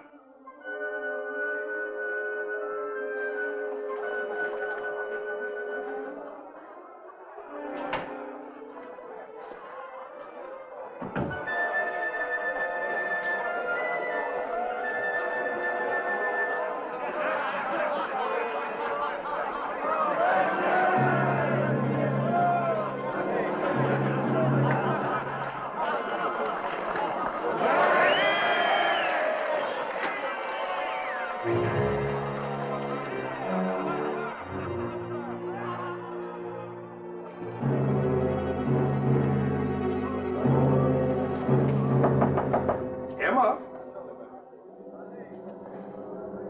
Emma? Are you there? Yes, Colonel. Come in. You must hurry, my dear. The sheriff's just starting our introduction. Yes.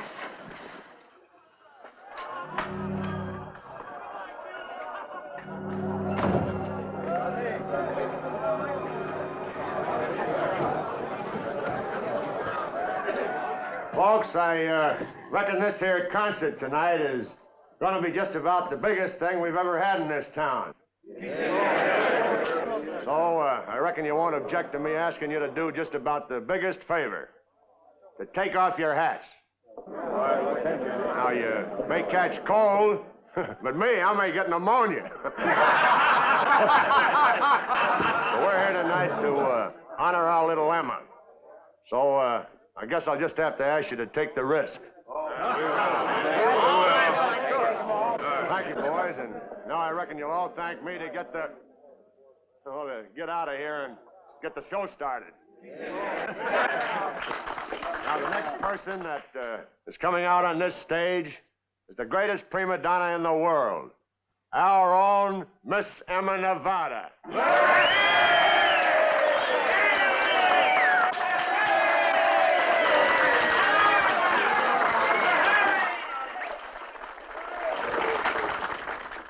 I can't begin to tell you in words how much this homecoming means to me.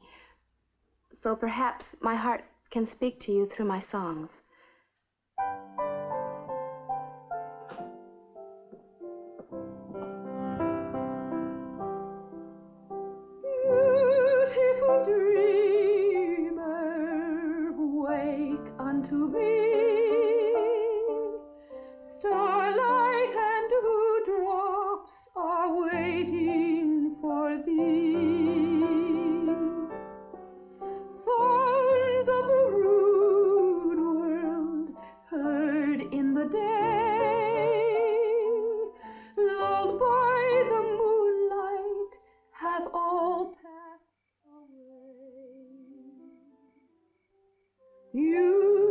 beautiful dreamer, queen of my song. List while I woo thee with soft melody. Gone are the cares of life's busy throng. Beautiful dreamer, awake unto me. Beautiful dreamer,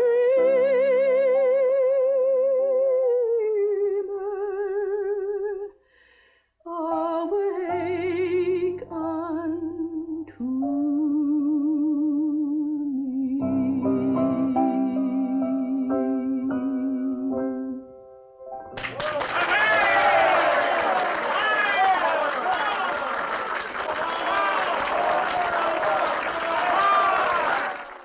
Black is the color of my true love's hair.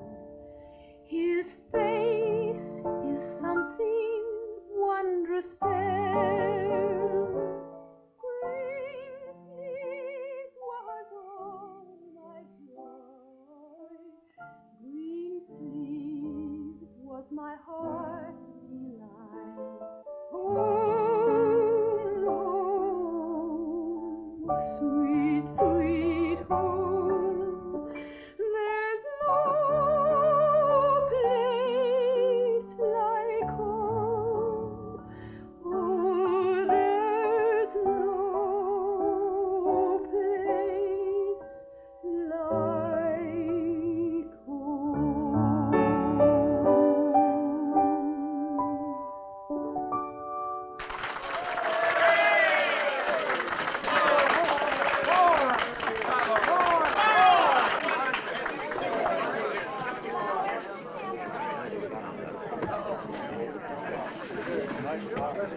Oh, thank you. How come you didn't wear your necklace, Miss Summer?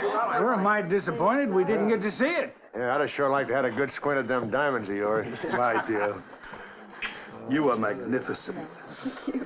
Sheriff, I thought you and your men were going to keep an eye on things.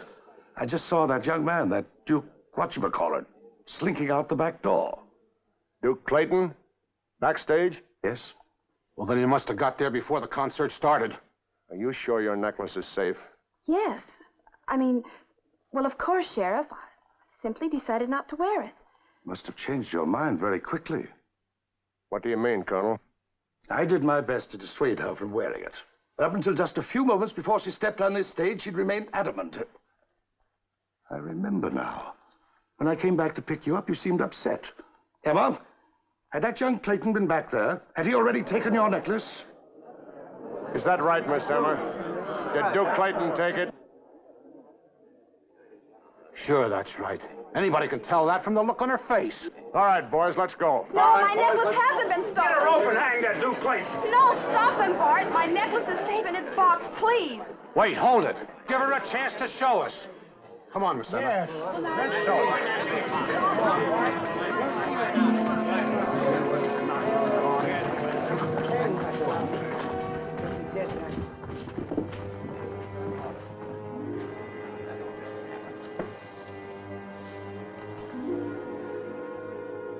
Open it, Emma.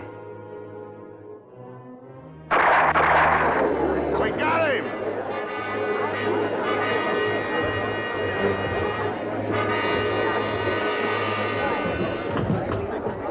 I guess the shots came too close to him. He surrendered without a struggle.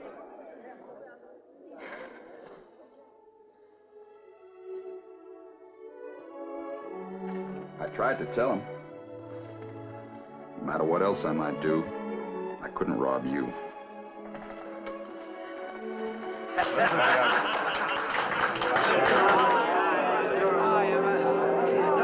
Ma'am,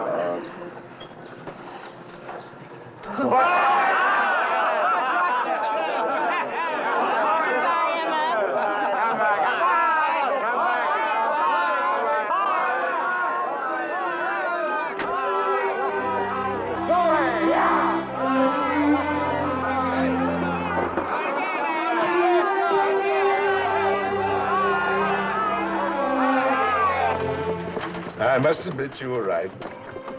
Emma, they're wonderful people. And you, my dear, you are a truly great lady. And I can't wait to get you back to civilization. I have here in my hand a copy of the Reese River Reveille, the newspaper published in Austin, Nevada. Date December 4, 1885. Welcome home, reads the headline. For this is the day that Emma Nevada returned to her hometown to sing for her old friends. Now, the whole story is told here, but there's no need of my reading it to you because you've just heard it. The story of Emma Nevada's greatest triumph.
And now, Death Valley Days.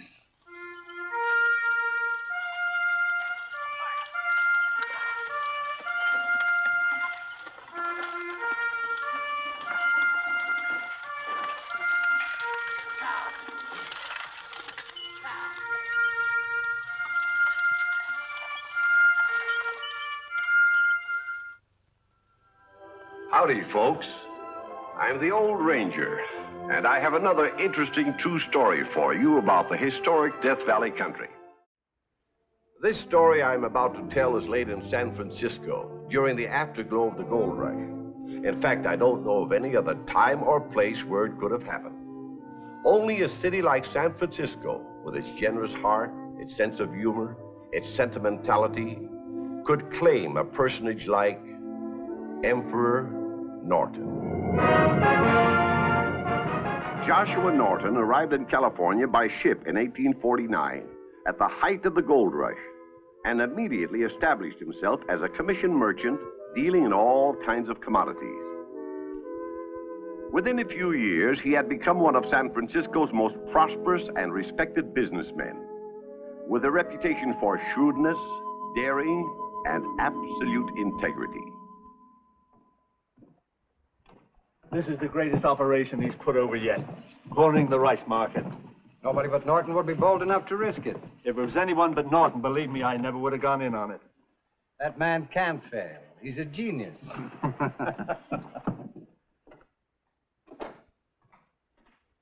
Ah, Cooper and Duffy, come in. Sit down. Good morning, Norton. Good morning. Make yourselves comfortable. Thank you. Well, gentlemen, it looks as though we'd pulled it off. As of this moment, we control the entire rice supply of San Francisco. What about the shipment that arrived yesterday from Peru? It's ours. I agreed to buy the entire cargo at 12.5 cents a pound. Here's the contract. I gave them $2,000 cash. The balance, $23,000, we'll pay out of our profits. How long do you think we should hold on? Yes, rice was quoted today at 32 cents. That's already a profit of 150%. It'll go higher. China has prohibited all further exports of rice. I look for the price to reach 40. When it does, we'll unload. You have got nerve, Norton. Nothing ventured, nothing gained. I think the occasion calls for a little celebration. Look at these figures. They're simply staggering. We're sitting on top of the world.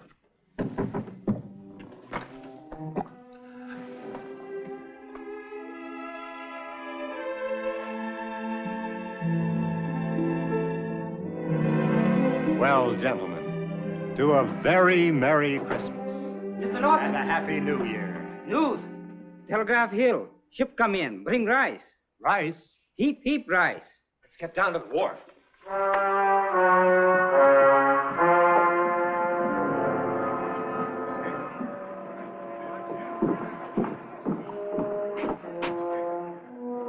We've got to buy it up. The whole cargo? 250 barrels? If it's dumped on the market, we're ruined. We're already way overextended. My credit's good. All right. Lot number one, gentlemen. 15 barrels of fine rice over to 12 cents a pound. 12 cents a pound, gentlemen. Who wants 12 cents? 12 cents? What do I hear? It was 32. It's already dropped 20 points. Gentlemen, 12 Take cents. it. Sold to Mr. Joshua Norton. Man, are you crazy? We've got to buy it up. Keep control of the market. Our profits on the Peruvian rice are already wiped out. We can recoup them if we just don't lose our nerve. Mr. Norton, please. Another ship just come through Golden Gate. With rice? The Dragon from China. 250,000 pounds. Good heavens. So there were to be no further exports from China. Somebody circulated the rumor maliciously. Oh, we still have a chance. If we throw in all our combined resources. Not me, I'm through. You'd welch on a contract? What contract? Your word as gentlemen. Look, Norton, it'll do us no good having our names linked with yours in this big fiasco. Any association we've had is terminated. Please, gentlemen.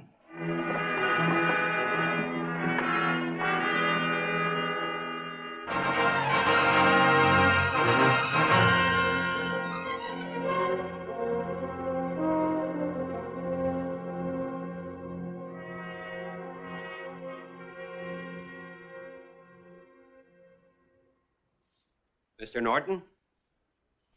Oh, Godfrey. Sit down. The balance of $23,000 you owe us on the cargo of Peruvian rice. I don't want it. I have no place to store it. Sell it to somebody else. At 4 cents a pound? When you've guaranteed us 12.5 cents? I haven't got it. Then we'll sue. What are you all? A pack of jackals? The man's in trouble. You fall upon him. Tear him to pieces.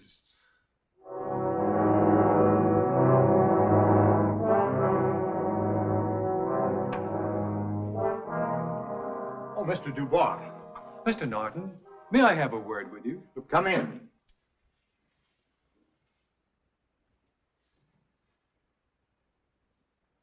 Sit down. I'm sorry I can't offer you a cigar, but I've given up smoking.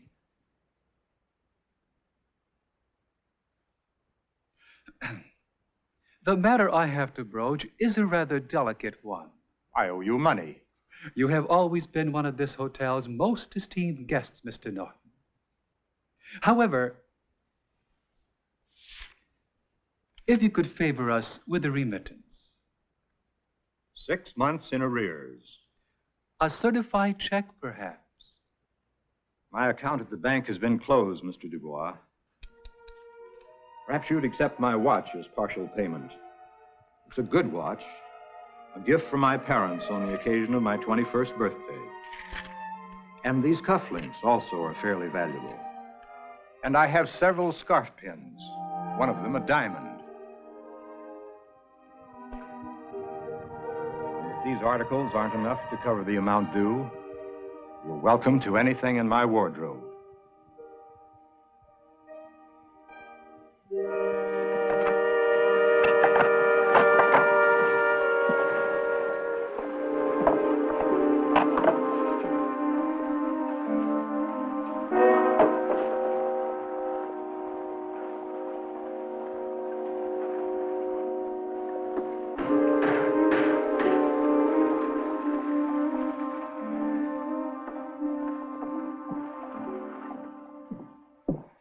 Cooper, I say, Cooper. It's good to see you. Well, Norton, I thought you'd left town. No, I'm still around. Keeping busy? Quite. I have a number of lawsuits on my hands. Yes, I read about them. Well, glad to have seen you. Cooper, I wonder if you could do me a favor. If it's money, no. Well, just a small loan. I've got all I can do to keep my own head above water. But I could pay you back in a few days. You don't seem to realize, Norton, these are hard times. I mean for everybody. We're in the midst of a financial depression here in San Francisco. I'm quite aware of it. And I wouldn't be surprised if that fiasco of yours is what touched the whole thing off. You and your grandiose ideas. No! I'm sorry. I'm in a hurry.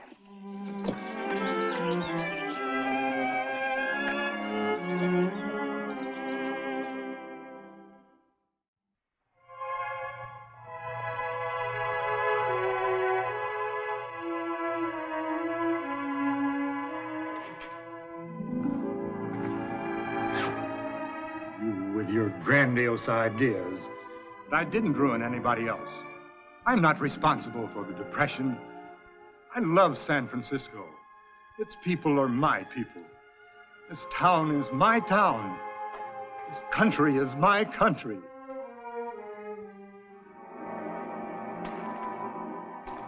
I heard voices about you at company.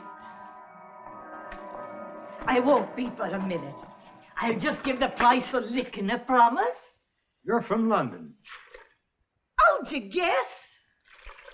That's where I was born. God save the Queen. I'm a United States citizen now. Took out my papers when California joined the Union. God save the President. Sometimes I think it would be better if we did have a king. This is a great country, America. There's something wrong with the way it's being governed. Look at me. At one time, I was one of the richest men in San Francisco, worth $250,000. Ooh. And now, reduced to this. I've lost everything. Friends, position, self-respect. Your wife? I have no family. I'm alone in the world. Of course, me. I've always been poor. Don't expect to be anything else. There should be laws against poverty. Here in the land of plenty, a city built on gold, we have a depression, business failures, bank closures. Whose fault is it? That's what I say. The men who are running things. Believe me, if I were the ruler, you'd see great changes. Things like this would never happen. I hope you get there, sir, to the White House. The United States is too big to be a republic, or even a kingdom. It should be an empire. If I were emperor, I'd make things right. I'll be leaving. Your Majesty. My knees, balmy.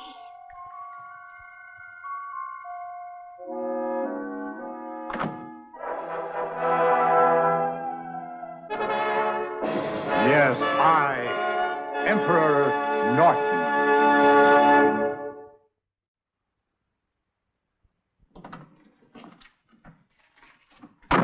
We're still short a copy, Chief, for tonight's edition. This town is certainly in the doldrums. No fires, no murders, no new gold strikes. People aren't even writing letters to the editor. Looks like I'm going to have to write another editorial. Oh, well. Come in.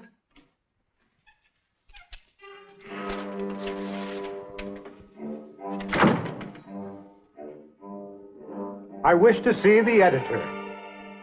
I'm the editor. I have a proclamation I wish published.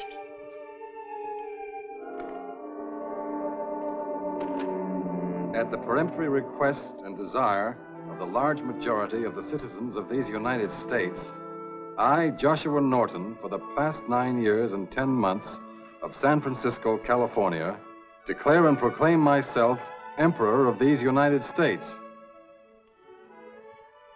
and direct the representatives of the different states of the Union to assemble in Musical Hall of this city on the first day of February next, then and there to make such alterations in the existing laws of the Union as may ameliorate the evils under which the country is laboring, and thereby cause confidence to exist, both at home and abroad, in our stability and integrity. Signed, Norton the First, Emperor of the United States, 17th of September, 1859. You represent this individual? I am Emperor Norton. Give the proclamation a prominent place in your paper. Oh, yes, sir. And save me a copy. Yes, Your Majesty.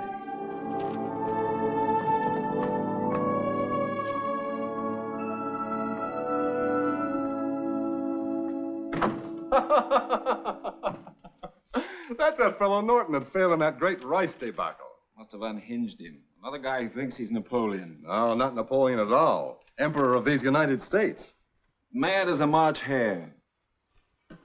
Writes a superior English. I won't have to do any editing. You're not really going to publish it. Certainly I am. San Francisco needs a good laugh. Besides, this will save me from writing another editorial.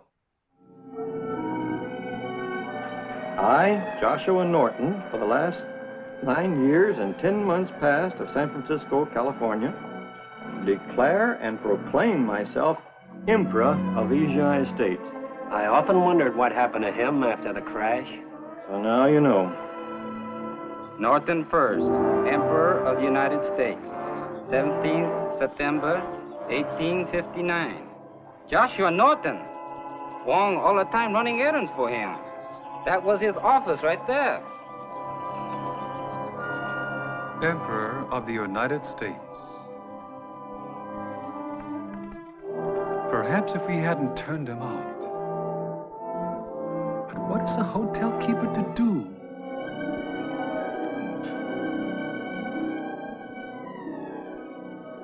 The slings and arrows of outrageous fortune.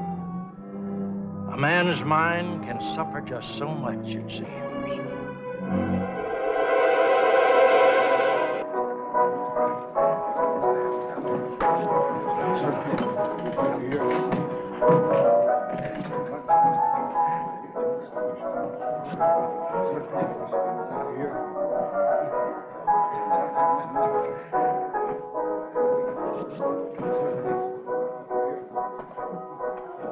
What'll it be, Your Majesty? Oh, no drink, thank you. I'll just regale myself with a little food. Help yourself. You see our sign up there.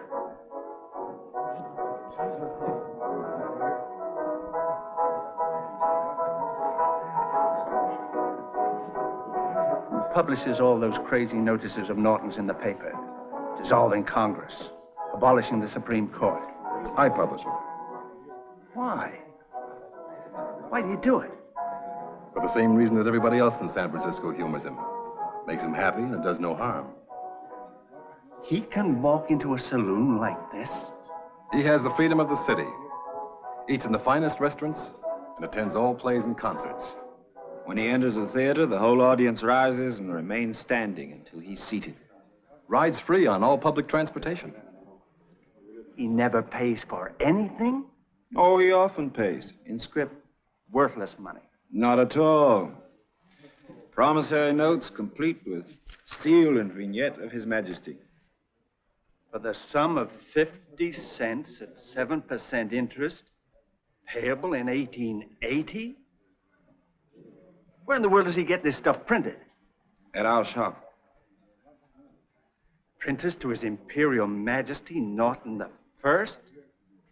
He promised me the post of Chancellor of the Exchequer one of these days.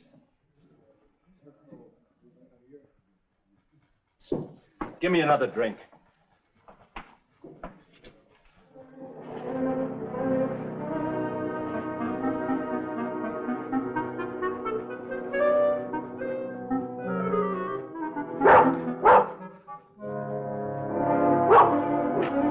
Begging for royal favors, eh?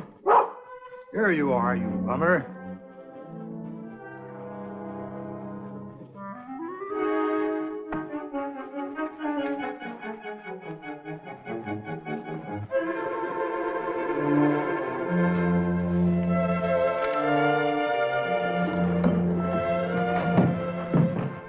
Where did he get his uniform? Oh, the Presidio keeps him supplied.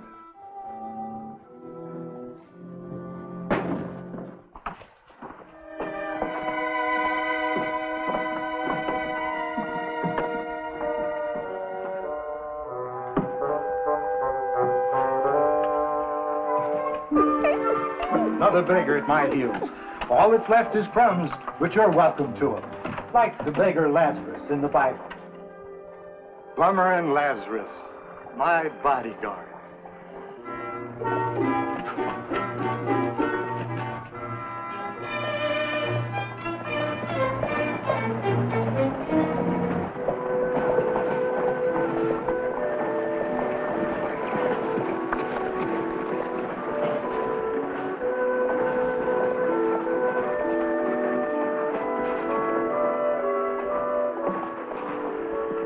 This is the day of the month that we collect the taxes. Behave yourselves when we get inside. These are some of the biggest banks and business houses in San Francisco.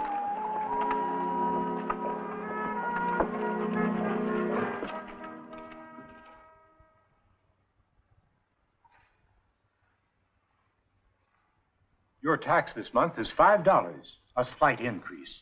But there have been heavy drains of late on the Treasury. A coin of the realm, if you please. Oh, certain.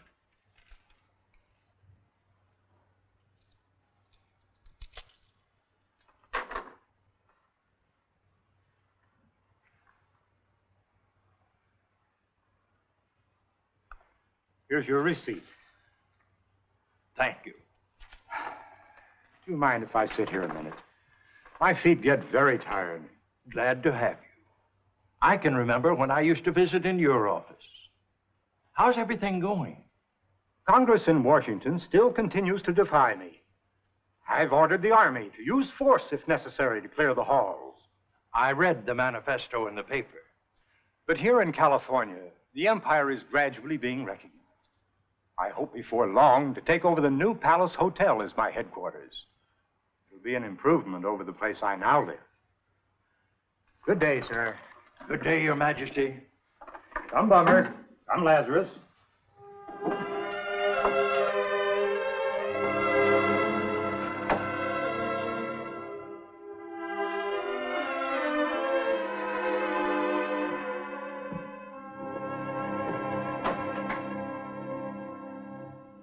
Emperor of Brazil in San Francisco. Reception tonight in his honor at the University of California. City officials and other dignitaries to be present. Did you hear that, Bummer, Lazarus? All during my reign, this is as close as I've ever come to the crowned heads of the world. But now, tonight, at last, I shall shake the hand of a fellow emperor.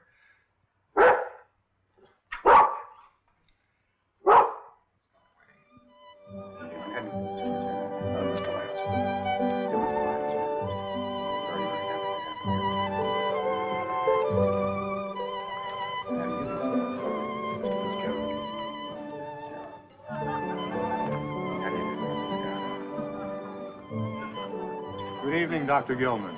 And how are things at the University of California? Good evening, sir. Your university is in fine shape, Emperor Norton.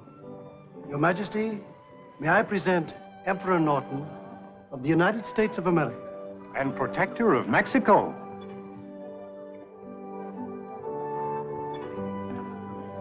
This is a great honor. I trust you are enjoying your sojourn in my capital.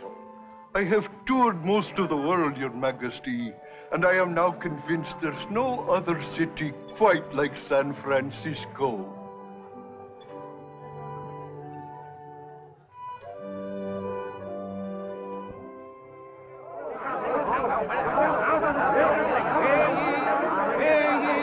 Hear ye, all good Americans. Mark ye well the words I speak, for I speak from the pages of history. Come closer, come closer. This country is in dire straits. What in the world is he advertising? And where are we? Himself.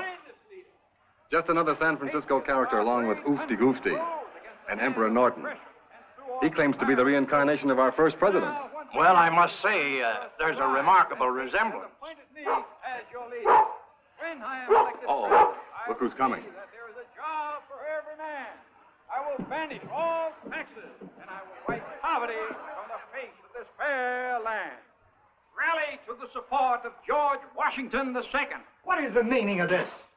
I am the spirit of '76, the father of our country. Why, you humbug! You imposter! How dare you perpetrate such a fraud on the people of San Francisco, my loyal subjects? Your subjects?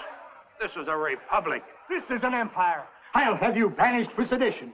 George Washington, indeed. You're an insult to his memory, a disgrace to the American people. Get out before I call the police. Get out! Never dare show your face within these borders again, Sirrah.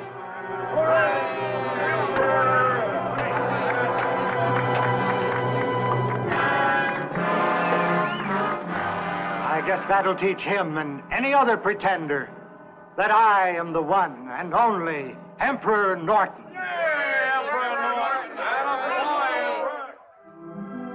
For 21 years, Joshua Norton, always seen with his two dogs, Bummer and Lazarus, ruled his imaginary empire. Loved, humored, supported in his harmless fantasies. Maybe some of them weren't so fantastic at that. Now take the manifesto published in 1869. Commanding a suspension bridge to be built from San Francisco to Oakland by way of Yerba Buena. And people laughed. But here it is today, San Francisco Bay Bridge, following almost exactly the specifications the emperor laid down. And when in 1880 his reign came to a peaceful end, members of the Pacific Union Club on Nob Hill, an organization of prominent San Franciscans, whose present clubhouse you see here, provided the money for his funeral and subscribed the funds for the stone which marks his final resting place in the Woodlawn Masonic Cemetery of San Francisco. Emperor Norton, come into his own at last.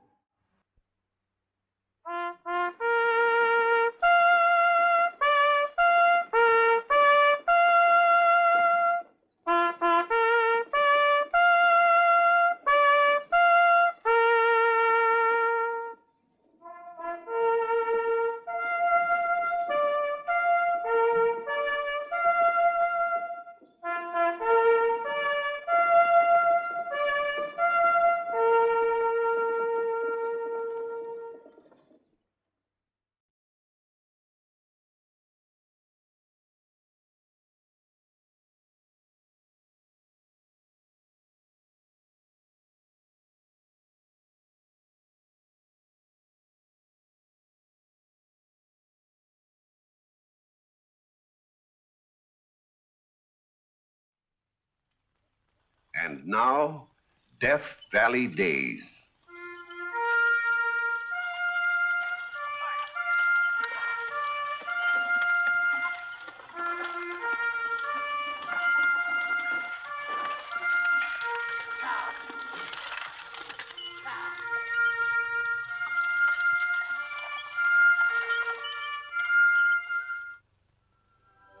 Howdy, folks.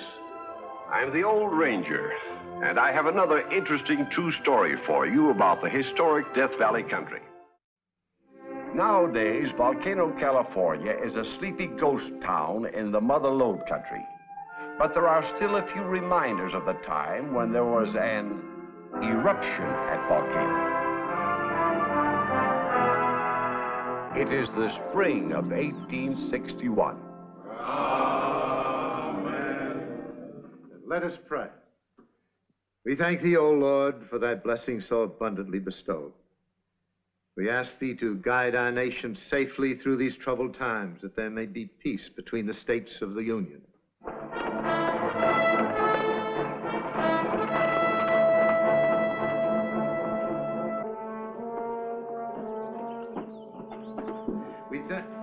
Fort Sumter surrendered. Reagan has declared war. I knew it would happen. Brethren, I knew it was coming. It won't last long. The South can't hold out against the Union Army. And don't you ever forget, first, last, and always, we're Southerners. That's right. Confederacy needs us. Are we ready? We're ready. Quiet, gentlemen. Quiet, gentlemen, quiet. This is a house of God.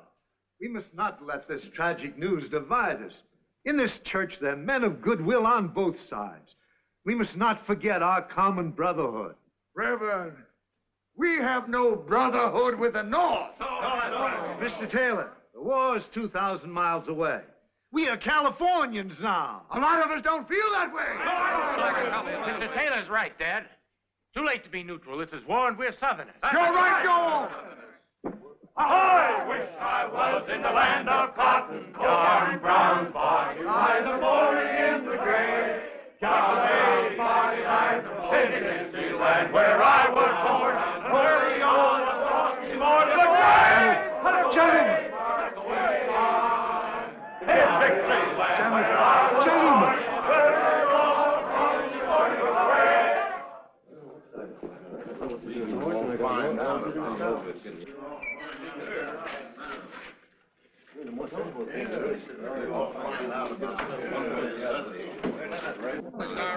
We've been waiting for you, Joel. Sorry we're late. Gentlemen, I've seen this coming for a long time, and I've been making plans. Now tell me, what does the South need more than anything else? Money. Yeah, that's right. Money. Exactly. The South needs gold. And here in Volcano, that bank is bulging with it. We're going to send it all to Richmond. How can we send it when it's not our gold? This is war, Joel. That's right. Now, we outnumber the Northerners 3-1. Am I right? This town should be ours. Now, I think we owe it to the South to send them that gold. Now, is there a man among us who lacks the courage to fight for the Confederate cause? And that settles it. We'll make our move Friday noon before they have a chance to ship that gold out of here. And when Friday comes, we're going to take over this town in the name of President Davis. Yeah! Now I want you to go outside and line up every loyal Southerner. Let's go!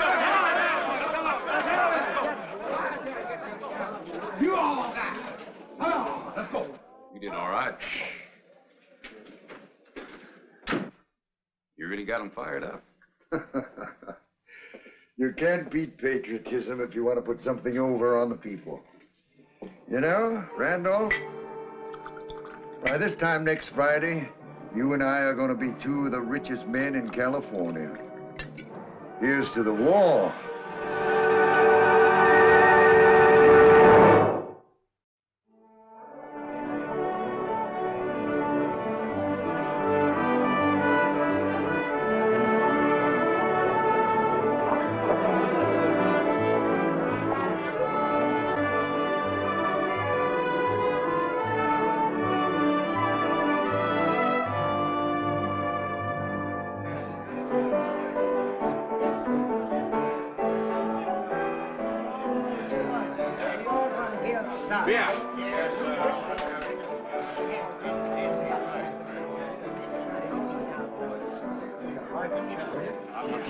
Hello, Joel. Hello, Ellie. Where you been all day? Oh, I had a few things to tend to. Well, come on over here so we can talk. After what Dad said about this here place of yours at church on Sunday, I didn't know if you'd want to talk to me anymore or not. Oh, I don't blame him. He's in one business, I'm in another. Besides, it's what you think that really matters. I'm here. Confidentially. What he said in church is nothing to what he's been preaching to me on the side. Well, now I'm going to do some preaching. Are you mixed up in what's going on in this town, Joel? How do you know what's going on? Men who drink talk. Stay out of it, Joel, please. I'm a Southerner. You were a Southerner. Now you're a Westerner. Don't help to bring the war out here. It's already here, Ellie. It's up to every man to choose the side he believes in and fight for it. All right. Go on, be a hot-headed fool and fight. I might do some fighting myself.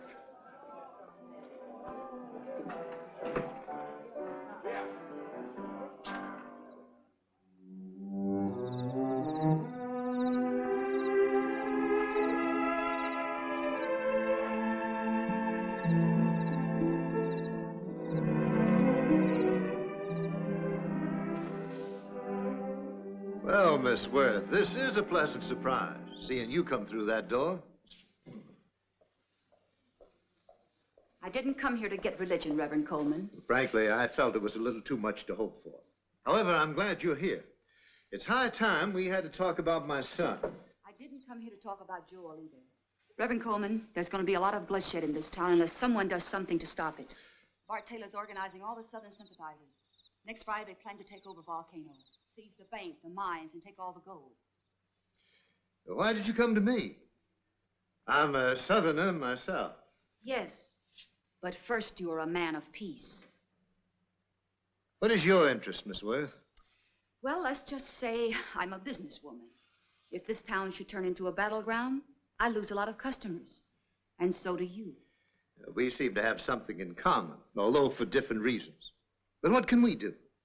Talking will get us nowhere. I had a sample of that in church this morning. You can go to San Francisco and get some troops.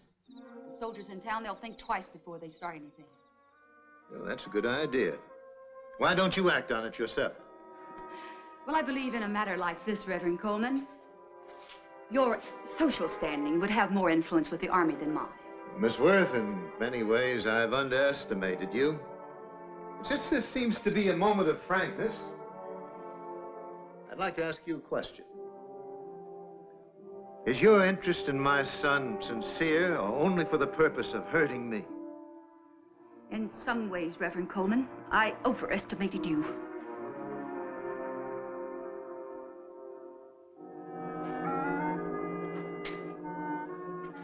Come in, Joel. Have a drink. What do you want to see me about, Bart? I have a job for you, Joel. One that's going to test your loyalty to the cause. There's a man riding to San Francisco to get the Army to send some troops up here. You want me to stop him? Well, you know what soldiers in Volcano will do to our cause. There'll be no soldiers. It might call for a little rough treatment. I'm a soldier myself, fighting for the South. If necessary, I'll kill for it. Who is this man? Your father.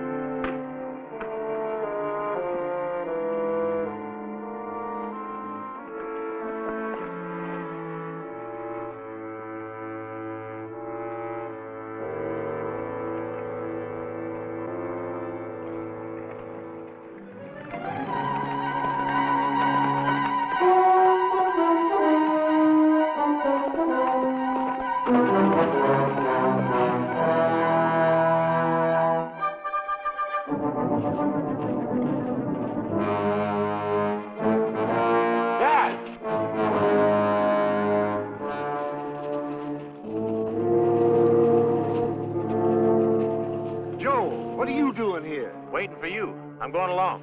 You know where I'm going and why? Ellie told me. Well, that's funny. Your sympathies are with the uprising. Well, I thought they were, but after talking to Ellie, I realized there'll be enough battlefields without making Volcano one of them. Well, I'm glad to have you with me, son. Now, we'd better ride if we're going to get that riverboat to San Francisco.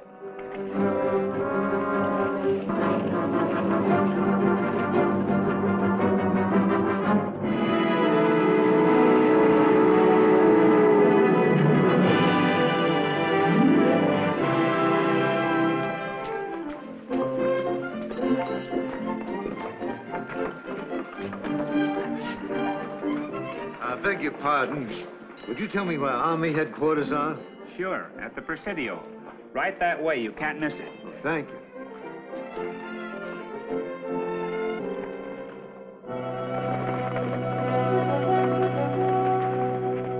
Reverend, it sounds serious. How many men do you think it would take? Well, I think 20 or 30 would do it. All we have to do is make a show of authority, and I'm sure there'll be no trouble. When would they have to be there? Before noon next Friday.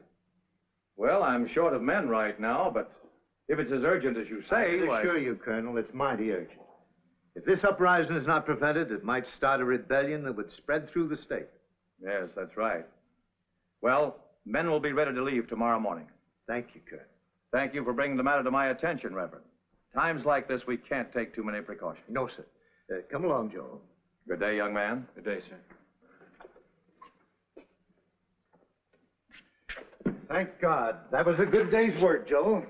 My hat. I left it in the colonel's office. You go on ahead and I'll catch up with you.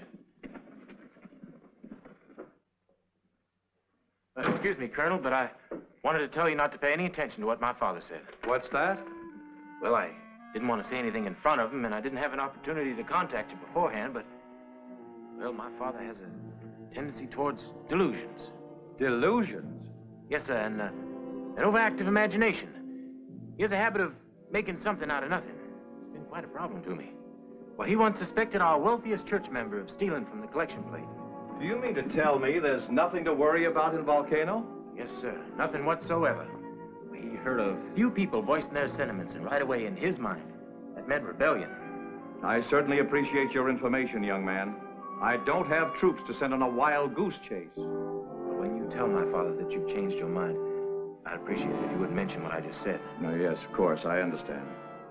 Excuse me, I forgot my hat.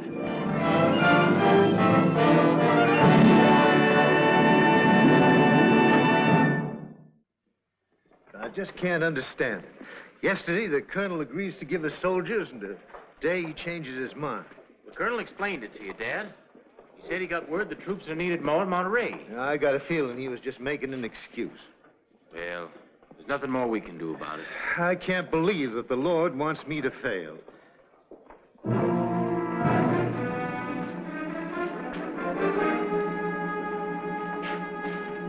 This is our answer, Joel. This cannon and volcano will have more authority than 50 soldiers. Oh, forget it, Dad. Well, we haven't a chance of hauling this into town in a wagon. Well, why not? Well, they'd take it away from us. Yeah, you're right. Then we won't use a wagon.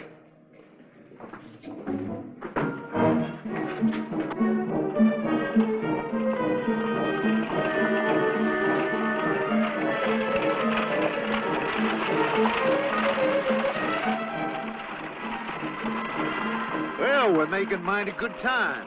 We'll have that cannon and volcano long before any trouble starts.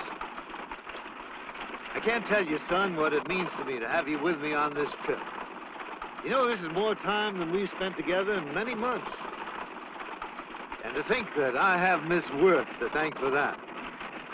The ways of the Lord are strange indeed.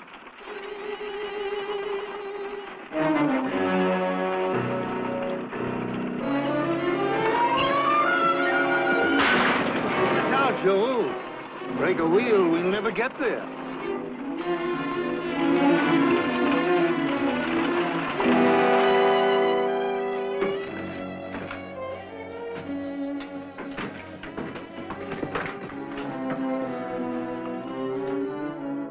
Grab off the bank first, then the express office.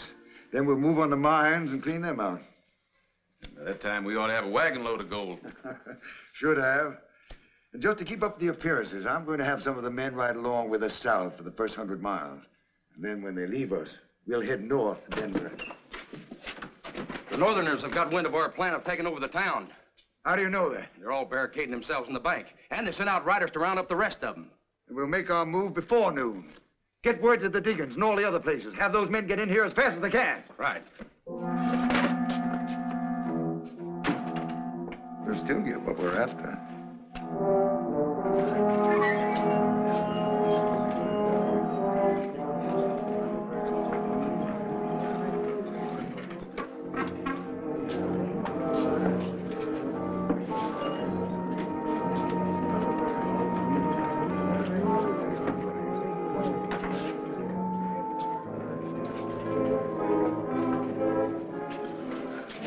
Where's everybody going? It's a long time till noon, Lois.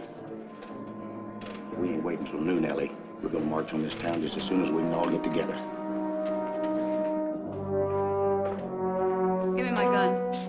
I'm going to ride out and meet the soldiers, hurry them up. And just in case I don't get them back in time, close the place up and board up the windows.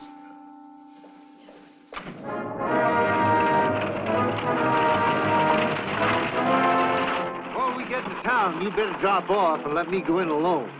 Some of your hot-headed friends might not understand your change of heart. They might not understand what you're trying to do either. I'd advise you to give it up, Dad.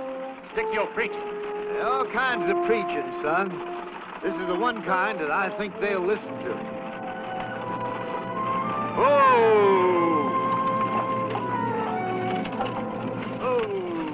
What you stopping for?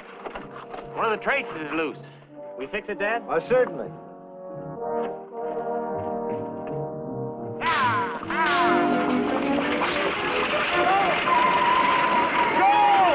Sorry, Dad, but this cannon will never be used against the South.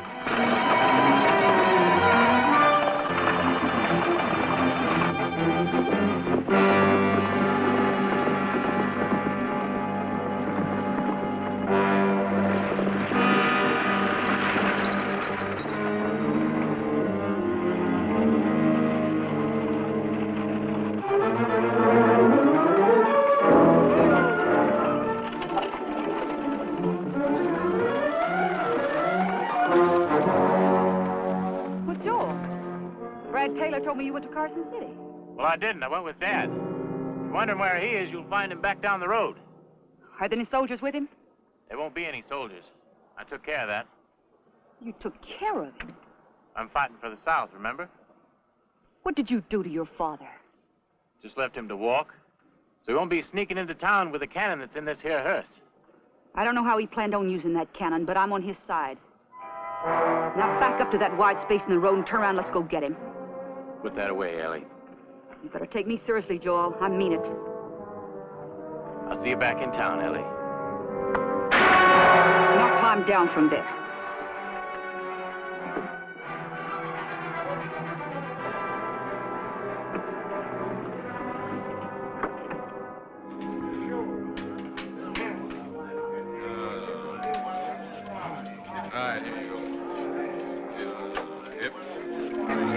Where's Taylor? Tell him to come on out. We want to get started. Now, take it easy. Keep your shirt on. All the men out here yet, and the stronger we are, the less them Yankees gonna feel like fighting.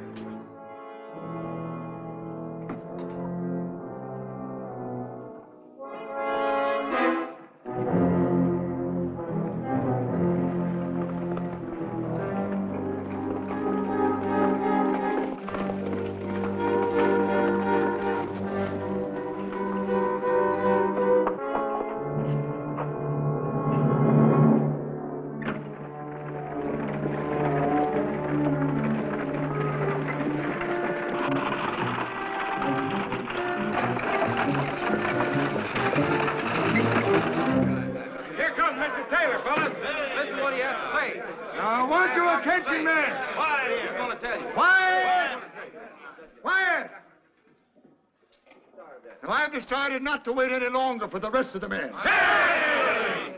Now, we're going to march on the bank first. Now, I don't want any shooting unless they refuse to surrender. So wait for my command before you cut loose with those guns. Understand? Yeah. Now, we don't have any uniforms. We haven't had any chance to drill. But I want you to remember this. We're still soldiers of the South. Hey! I want you to go outside there and act in a way that will make Jeff Davis proud of you.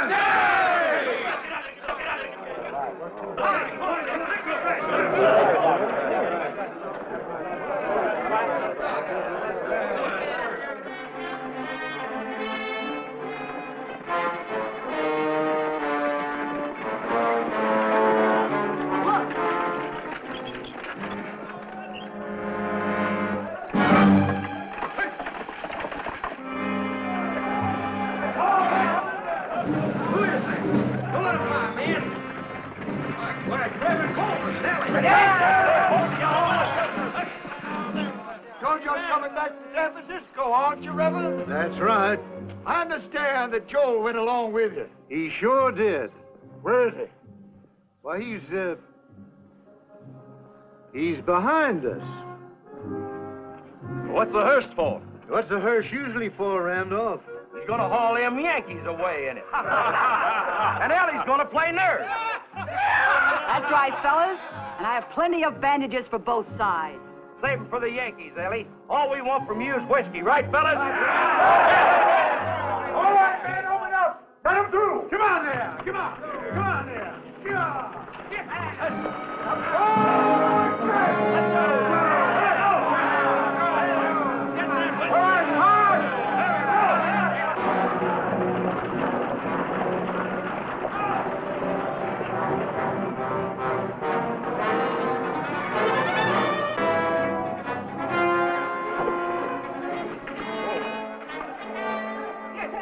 Man, I've got a cannon in here. Get Joel out of this.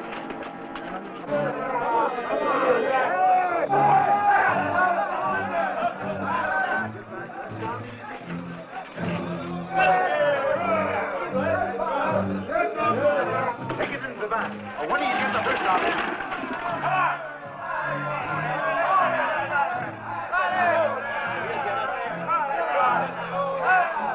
All right, come on, split it around here. We're taking over this town in the name of the Confederacy. Yeah. You've got 1 minute to come out and surrender. You haven't got a chance of holding us off. I warn you, open that door and come out. They're coming out.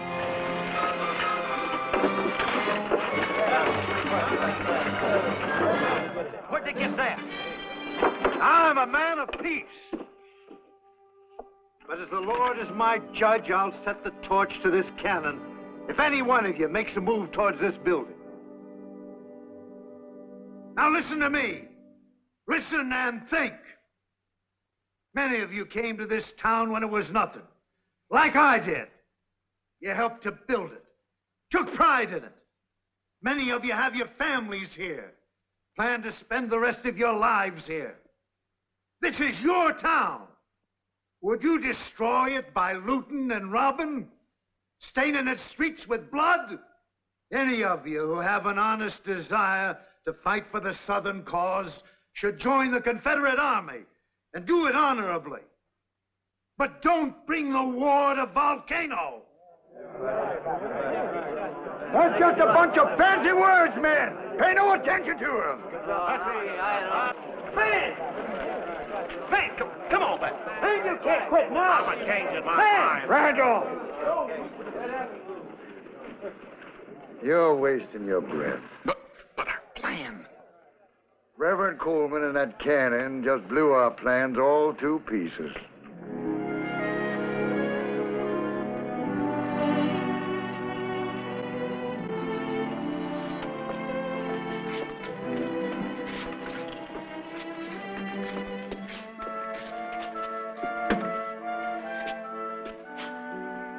You were right in what you told him, Dad. I'm glad I was forced to listen and think, too. Well, it's all over now, son. Let's forget about it, shall we? We ought to fire the cannon once, Reverend, just to celebrate. I'm afraid that would be impossible. There's no powder in it. Thank the Lord. They didn't know it.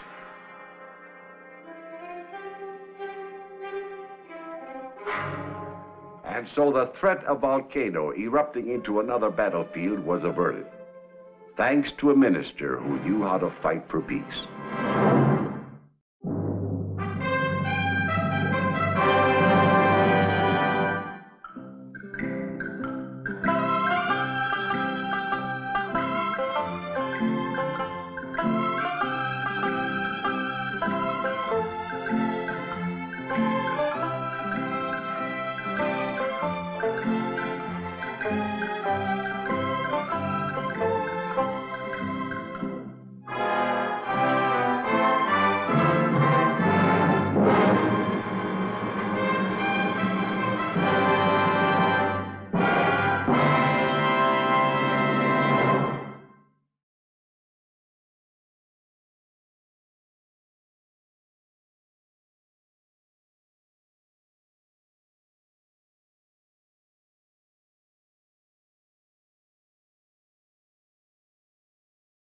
আমার সুবিধার লোক মনে হইতেছে না কি কইতেছেন আপনি কি কইতেছেন গায়ে হাত দিবেন কেন গায়ে দিবেন গায়ে হাত দিলে কি করবে একদম গায়ে করতেছেন তুই তুই গায়ে তুই আমি আজকে শেষ কর তুই টাকা দে আমার টাকা দে ওরে আজকে বই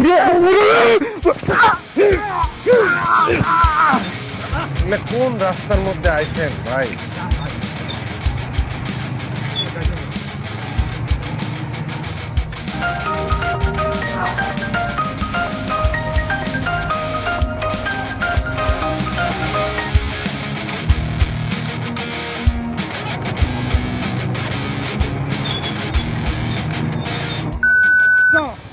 এই এই আপনি কারে করছেন হ্যাঁ আরে ভাই আপনারে কই নাই আমার কল দিছিলাম এই কল রিসিভ করতেছ না আমারে কইছি আমারে কোন মানে এই আপনি নামেন তো নামেন আমি যাব না আপনি কি কইতেছেন হ্যাঁ আপনি যাবেন না কেন না আমি যাব না আপনি আপনি নামেন আমার টাকা দেন আমি যাইগা দেমু না টাকা আমারে না নিয়ে গেলে আমি ভাড়া দেবো না আরে আপনি কখন থেকে এই অলি করতেছেন আপনার আমার সুবিধার লোক মনে হইতেছে না একদমই সুবিধার লোক মনে হইতেছে না আপনি টাকা দেন আমি জায়গা আমার সুবিধার লোক মনে হইতেছে না কি কইতেছেন আপনি কি কইতেছেন গায়ে হাত দিবেন কেন গায়ে দেবো না এ বড় গায়ে দিলে কি করবে একদম গায়ে করতেছেন তুই গায়ে তুই আমি আজকে শেষ কর তুই টাকা দে আমার টাকা দে ওরে আজকে বই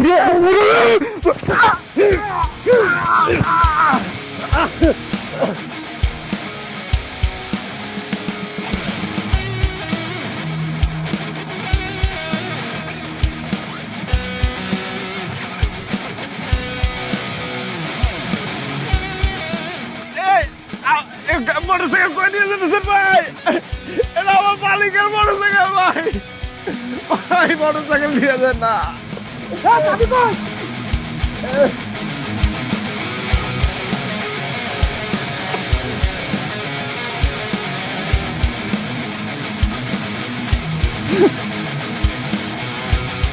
গাড়ি থামলো কেন? স্যার একটা অ্যাক্সিডেন্ট হয়েছে। ভাই ভাই আমার একটু বাঁচান স্যার ভাই। পেটে তো ছুরি। মনে হচ্ছে চিন্তাই কে। হসপিটালে নিয়ে যান ভাই। স্যার হসপিটালে নিয়ে যাব? আরে পাগল হইছো, এত রাতে থানা পুলিশের ঝামেলা কে যাবে? চালাও গাড়ি। স্যার কি অবস্থা, মনে হয় না বাবু। ভাই যান না ভাই। ও ভাই আমার একটু হসপিটাল।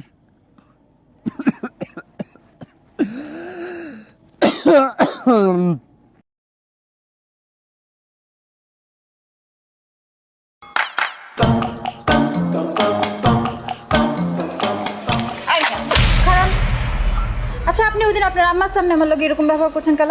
আমার ইচ্ছে হয়েছে আমি করছি, আর আমার পিছে ঘুরে লাভ নেই। কেন? আমি আপনার ভালোবাসি না, করবো না কেন? বেহায়া মেয়ে রে বাবা, তোমার তো আমি ক্লিয়ার করে বলছি যে আমি তোমার বিয়ে করব না। আরে আপনার আম্মাই তো আমার পছন্দ করছো, তো আপনি শাদি করবেন না কেন? তাহলে তারই বিয়েটা করো। জি জি জি আস্তাগফিরুল্লাহ, কি কইতাছেন? আমি আপনার আম্মারে কেন শাদি করব? আমি তো আপনার শাদি করব। আর আপনি যদি আমার শাদি না করছেন তাহলে কয়ে দিলাম ব্লেড দিয়ে আপনার নাম আমার হাতে লিখুন। তোমার যা ইচ্ছা তুমি তাই করো, আমি একদমই ভয় পাই না। আগের বার মাইনে নিছি, খেলা ছিল দেখা, এটা খেলা না, এটা আমার জীবন। আমি জীবন নিয়ে ছেলে খেলা করতে পারবো না। আমি হাঁচা হাঁচা কইতাছি, আমি কিন্তু ব্লেড দিয়ে হাতে পায়ে গলায় মুখে সব জায়গায় যেখানে ইচ্ছা সেখানে লেখো, ইংরেজি বাংলা ফার্সি যেটাতে পারো সেটাতেই লেখো, আমার কিচ্ছু যায় আসে না। আপনার আমি শেষবারের মতো কইতাছি, আপনার আর বেশি সময় দিব না, শুধুমাত্র 12 ঘন্টা সময় দিলাম। এই 12 ঘন্টার মধ্যে আপনি আপনার মত বদলাইবেন, নাহলে কইলাম আমি হাঁচায় ব্লেড দিয়ে আপনার নাম লিখে ফেলাম, আমার কেউ আটকাইতে পারবো না।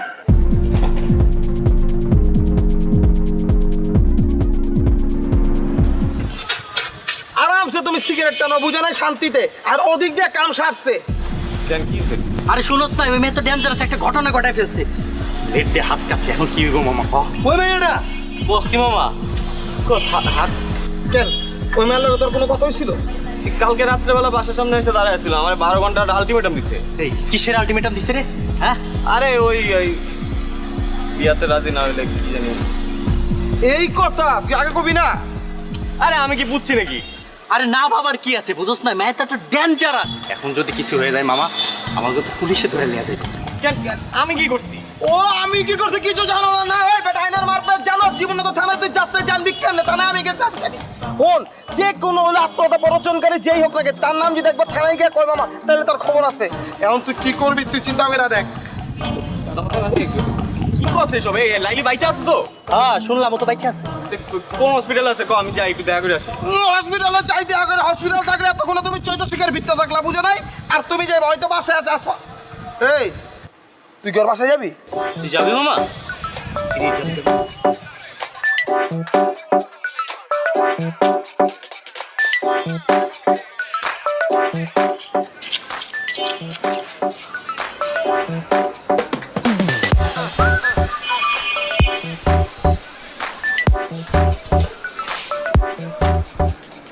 হায় রে খোদা, তুমি আইছো, আমি জানতাম তুমি আইবা। আমি লাইলে কইছি তুমি আসবা। চ্যাংরা হও আর রক্ত গরম হও, মানুষ তো, তোমার মনের ভিতরে সেই প্রেমটা আছে। আচ্ছা আমি লাইলির সাথে একটু দেখা করবো। লাইলির সাথে দেখা করবা? কেমন আছে ও? আছে বাবা, আসো আসো, তোমার আমি একটু দেখা করতে আসো।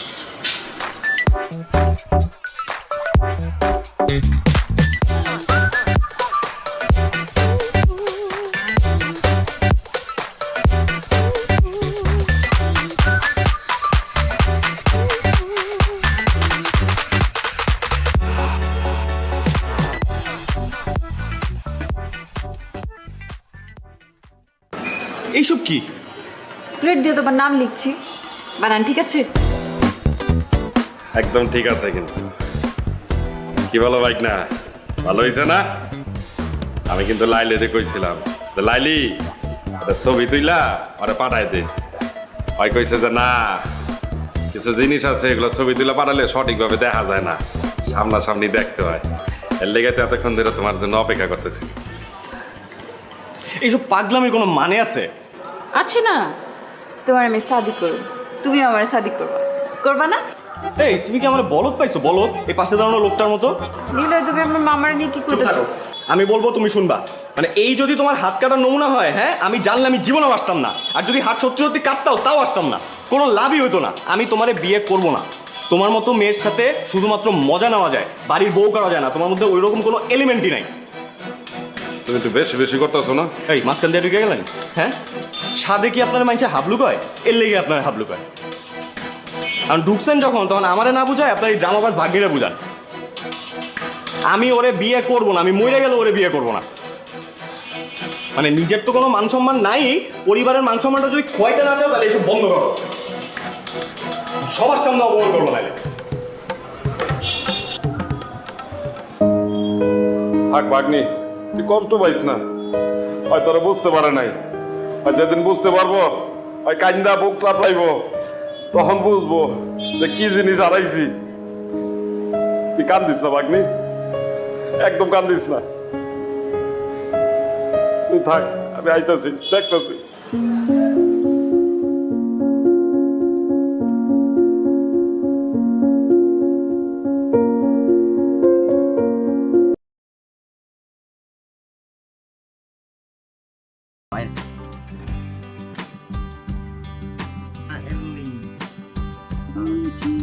Mới ở xe lát chưa lên nha. Xe lát quá, năm trên hôm 2 rồi. Là thêm một gần thôi.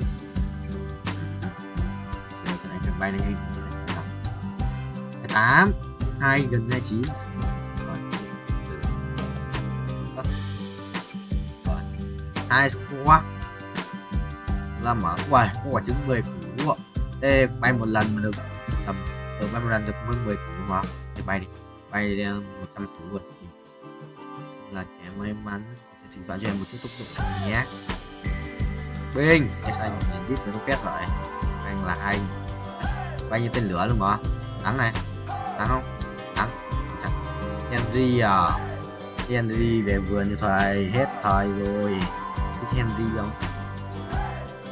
Từ sự bay sự binh chi lính ấy, bay như một cái tên lửa mà.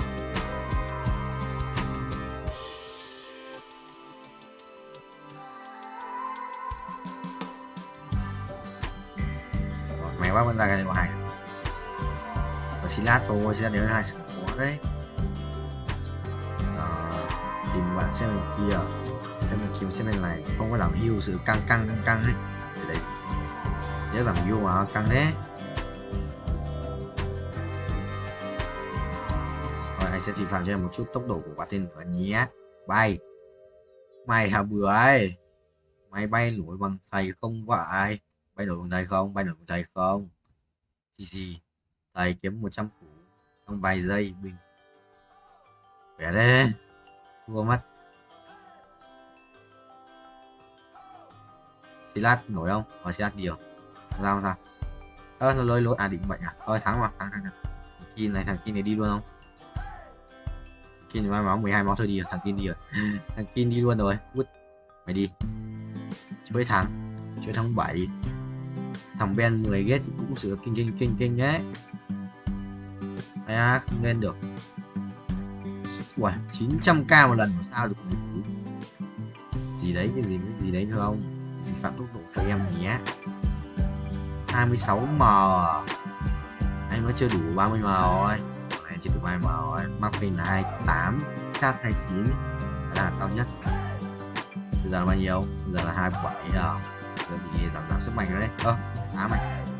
8 này đáng. 8 lần 29 lần 29 vẫn thế, lần này 81m chứ phải điệp. Gì đấy ông, mày thích gì đấy không? Thằng đó luôn từ đầu.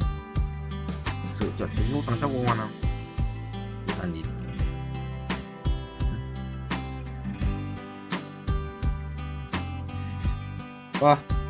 Này sự ảo cho thằng kia đấy.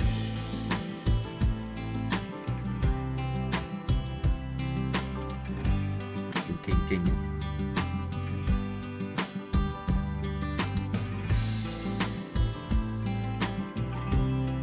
Anh không tin là không có Silat, anh không tin là không có Silat. Ai á? Thì ông quả thật.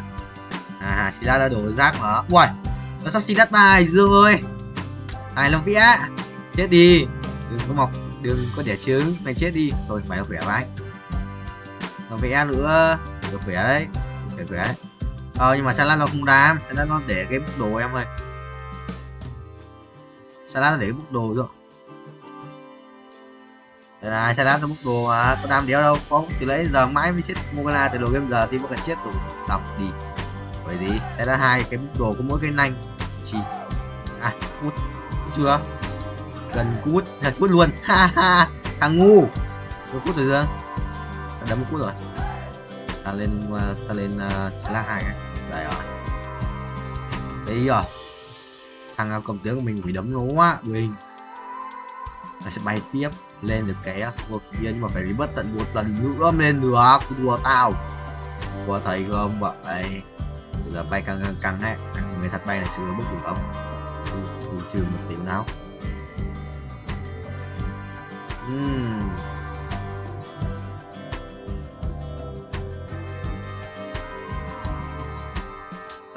Kinh. Nhảy sai chỗ rồi thầy ơi. Thôi để xếp sang bên trái cho nhảy sang bên phải vậy. Rồi sao? Ta đến lúc nói lời chào với mối tình đầu. Này thay quả tiếp theo chắc phải 50 củ nhở? Quả luôn chứ chắc là phải tầm 50 củ 100 củ đấy đấy.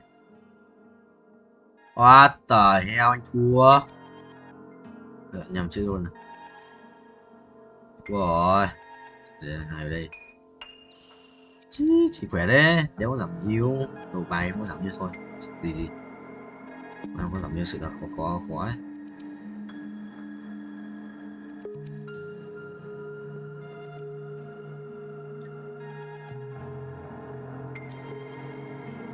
Phải có giảm yếu căng ấy nhở?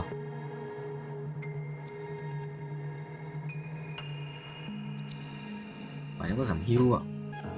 Rồi giờ quay trứng còn rồi. Phải thấy có giảm hưu. Nó 24 con này, vậy. Xả hết thằng dưới đi. Chill. Legend này thôi giữ lại cho làm kỷ niệm. Giờ mình sẽ phải quay được 10 con. Ok sẽ là auto. Wow, bài khỏe quá. Đéo được. Quá, top 2. Bài kia khỏe quá. Ngầu thế, epic ạ. Con ếch ngoài tình xấu vãi. Sự xấu với em rồi.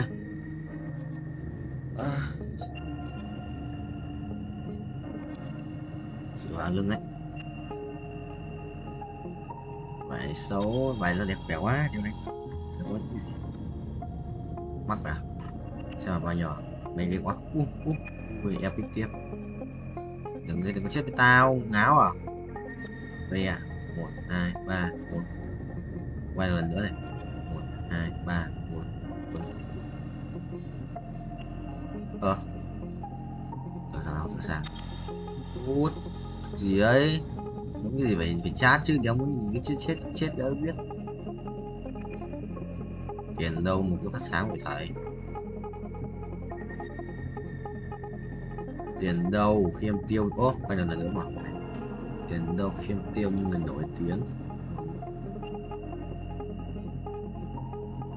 Rồi, vàng luôn. Tổng gì đây? Gì hả thầy? Wow, Ken ạ. Chúng tư không thôi, đánh bài đép kia rồi. Đép kia là sử một chút mạnh ấy. 12,5k. Sử dụng một chút bay không? 230 mình giống biết cái quay mũ ở đâu nhỉ? Cái mũ của một quách được không mà đâu. Đừng nhớ cái quay mũ này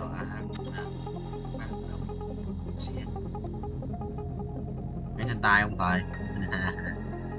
Ê, quay về qua trước thì em quay mũ này ở gồm một sao ấy. Nhớ. Qua giờ ớt thì này. Cái quay mũ ở ớt. Ai da, để rồi. Thần rừng ạ. Thần rừng mà để cho cả khổng lồ à. Thần rừng khổng lồ, thần khổng lồ rừng ạ. Đây à. Cái mũ rồi. Đây là quả trứng thứ 4 của tháng 7. 12 trong cái mũ của mấy thằng méo. Ui, một phát lên luôn không? 3 4 5 6 7 8. Ây da, epic luôn mà. Epic không? Epic bao nhiêu ấy? What the hell? 1000 thôi á. Giờ chat.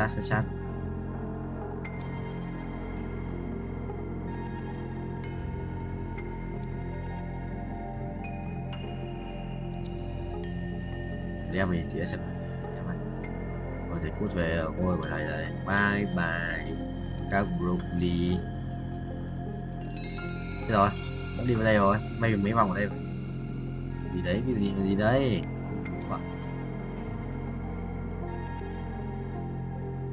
Đấy, giờ Dino World.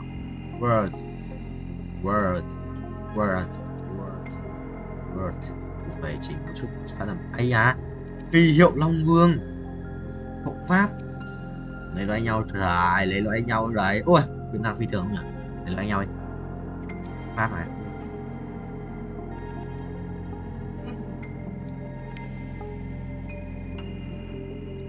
Dích rồi. Đây nói này đi, này tạm như này đi. Đi thôi, tạm như này á. Hộ pháp à? Pháp một con này đi, cái này đi. Lắp luôn. Nhanh và nhẹ. Xong rồi tí quay sang xong đấu đép thêm nữa đến 5.4 xong.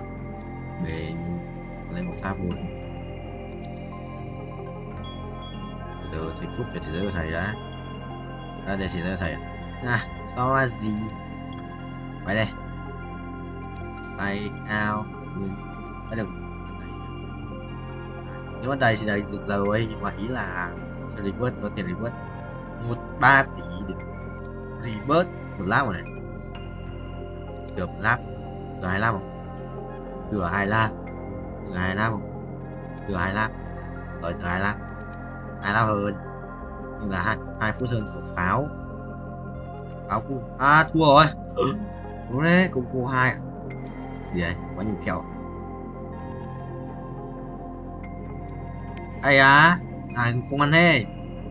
Vậy đâm đép mà quá nhiều kẹo à, sự càng hết. Đi lao rồi. Nào phải vậy. Này lấy đam đi. Càng đấy. Bay cao luôn rồi, xuống cái đấy. Sao bà à? Nhìn như lòng lọc ấy, sự kinh ấy. Không tập. Cái này như lòng lọc sự kinh.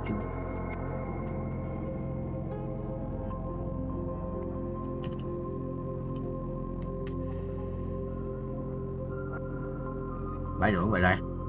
Vòng một. Darius kìa. Darius mà sao xong đấu một chút. Có vẻ này. Không có khai nữa nào thì thua. Con đâu quá nhiều kèo á. Thua. Thua nè đều chết. Rồi em không chết. Lấy phút phát nữa mình thắng. Thắng rồi, thằng kia vẫn phát lửa chết.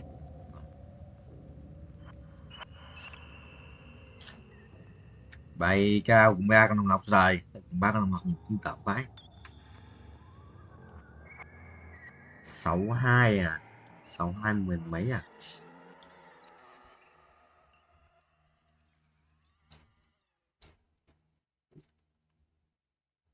Ôi không, tôi có bay được tiếp không? Tôi đủ tiền đi bớt không ta?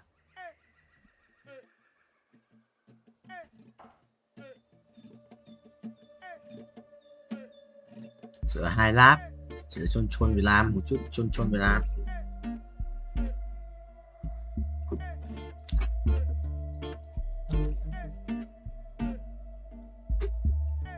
Tap for overdrive được.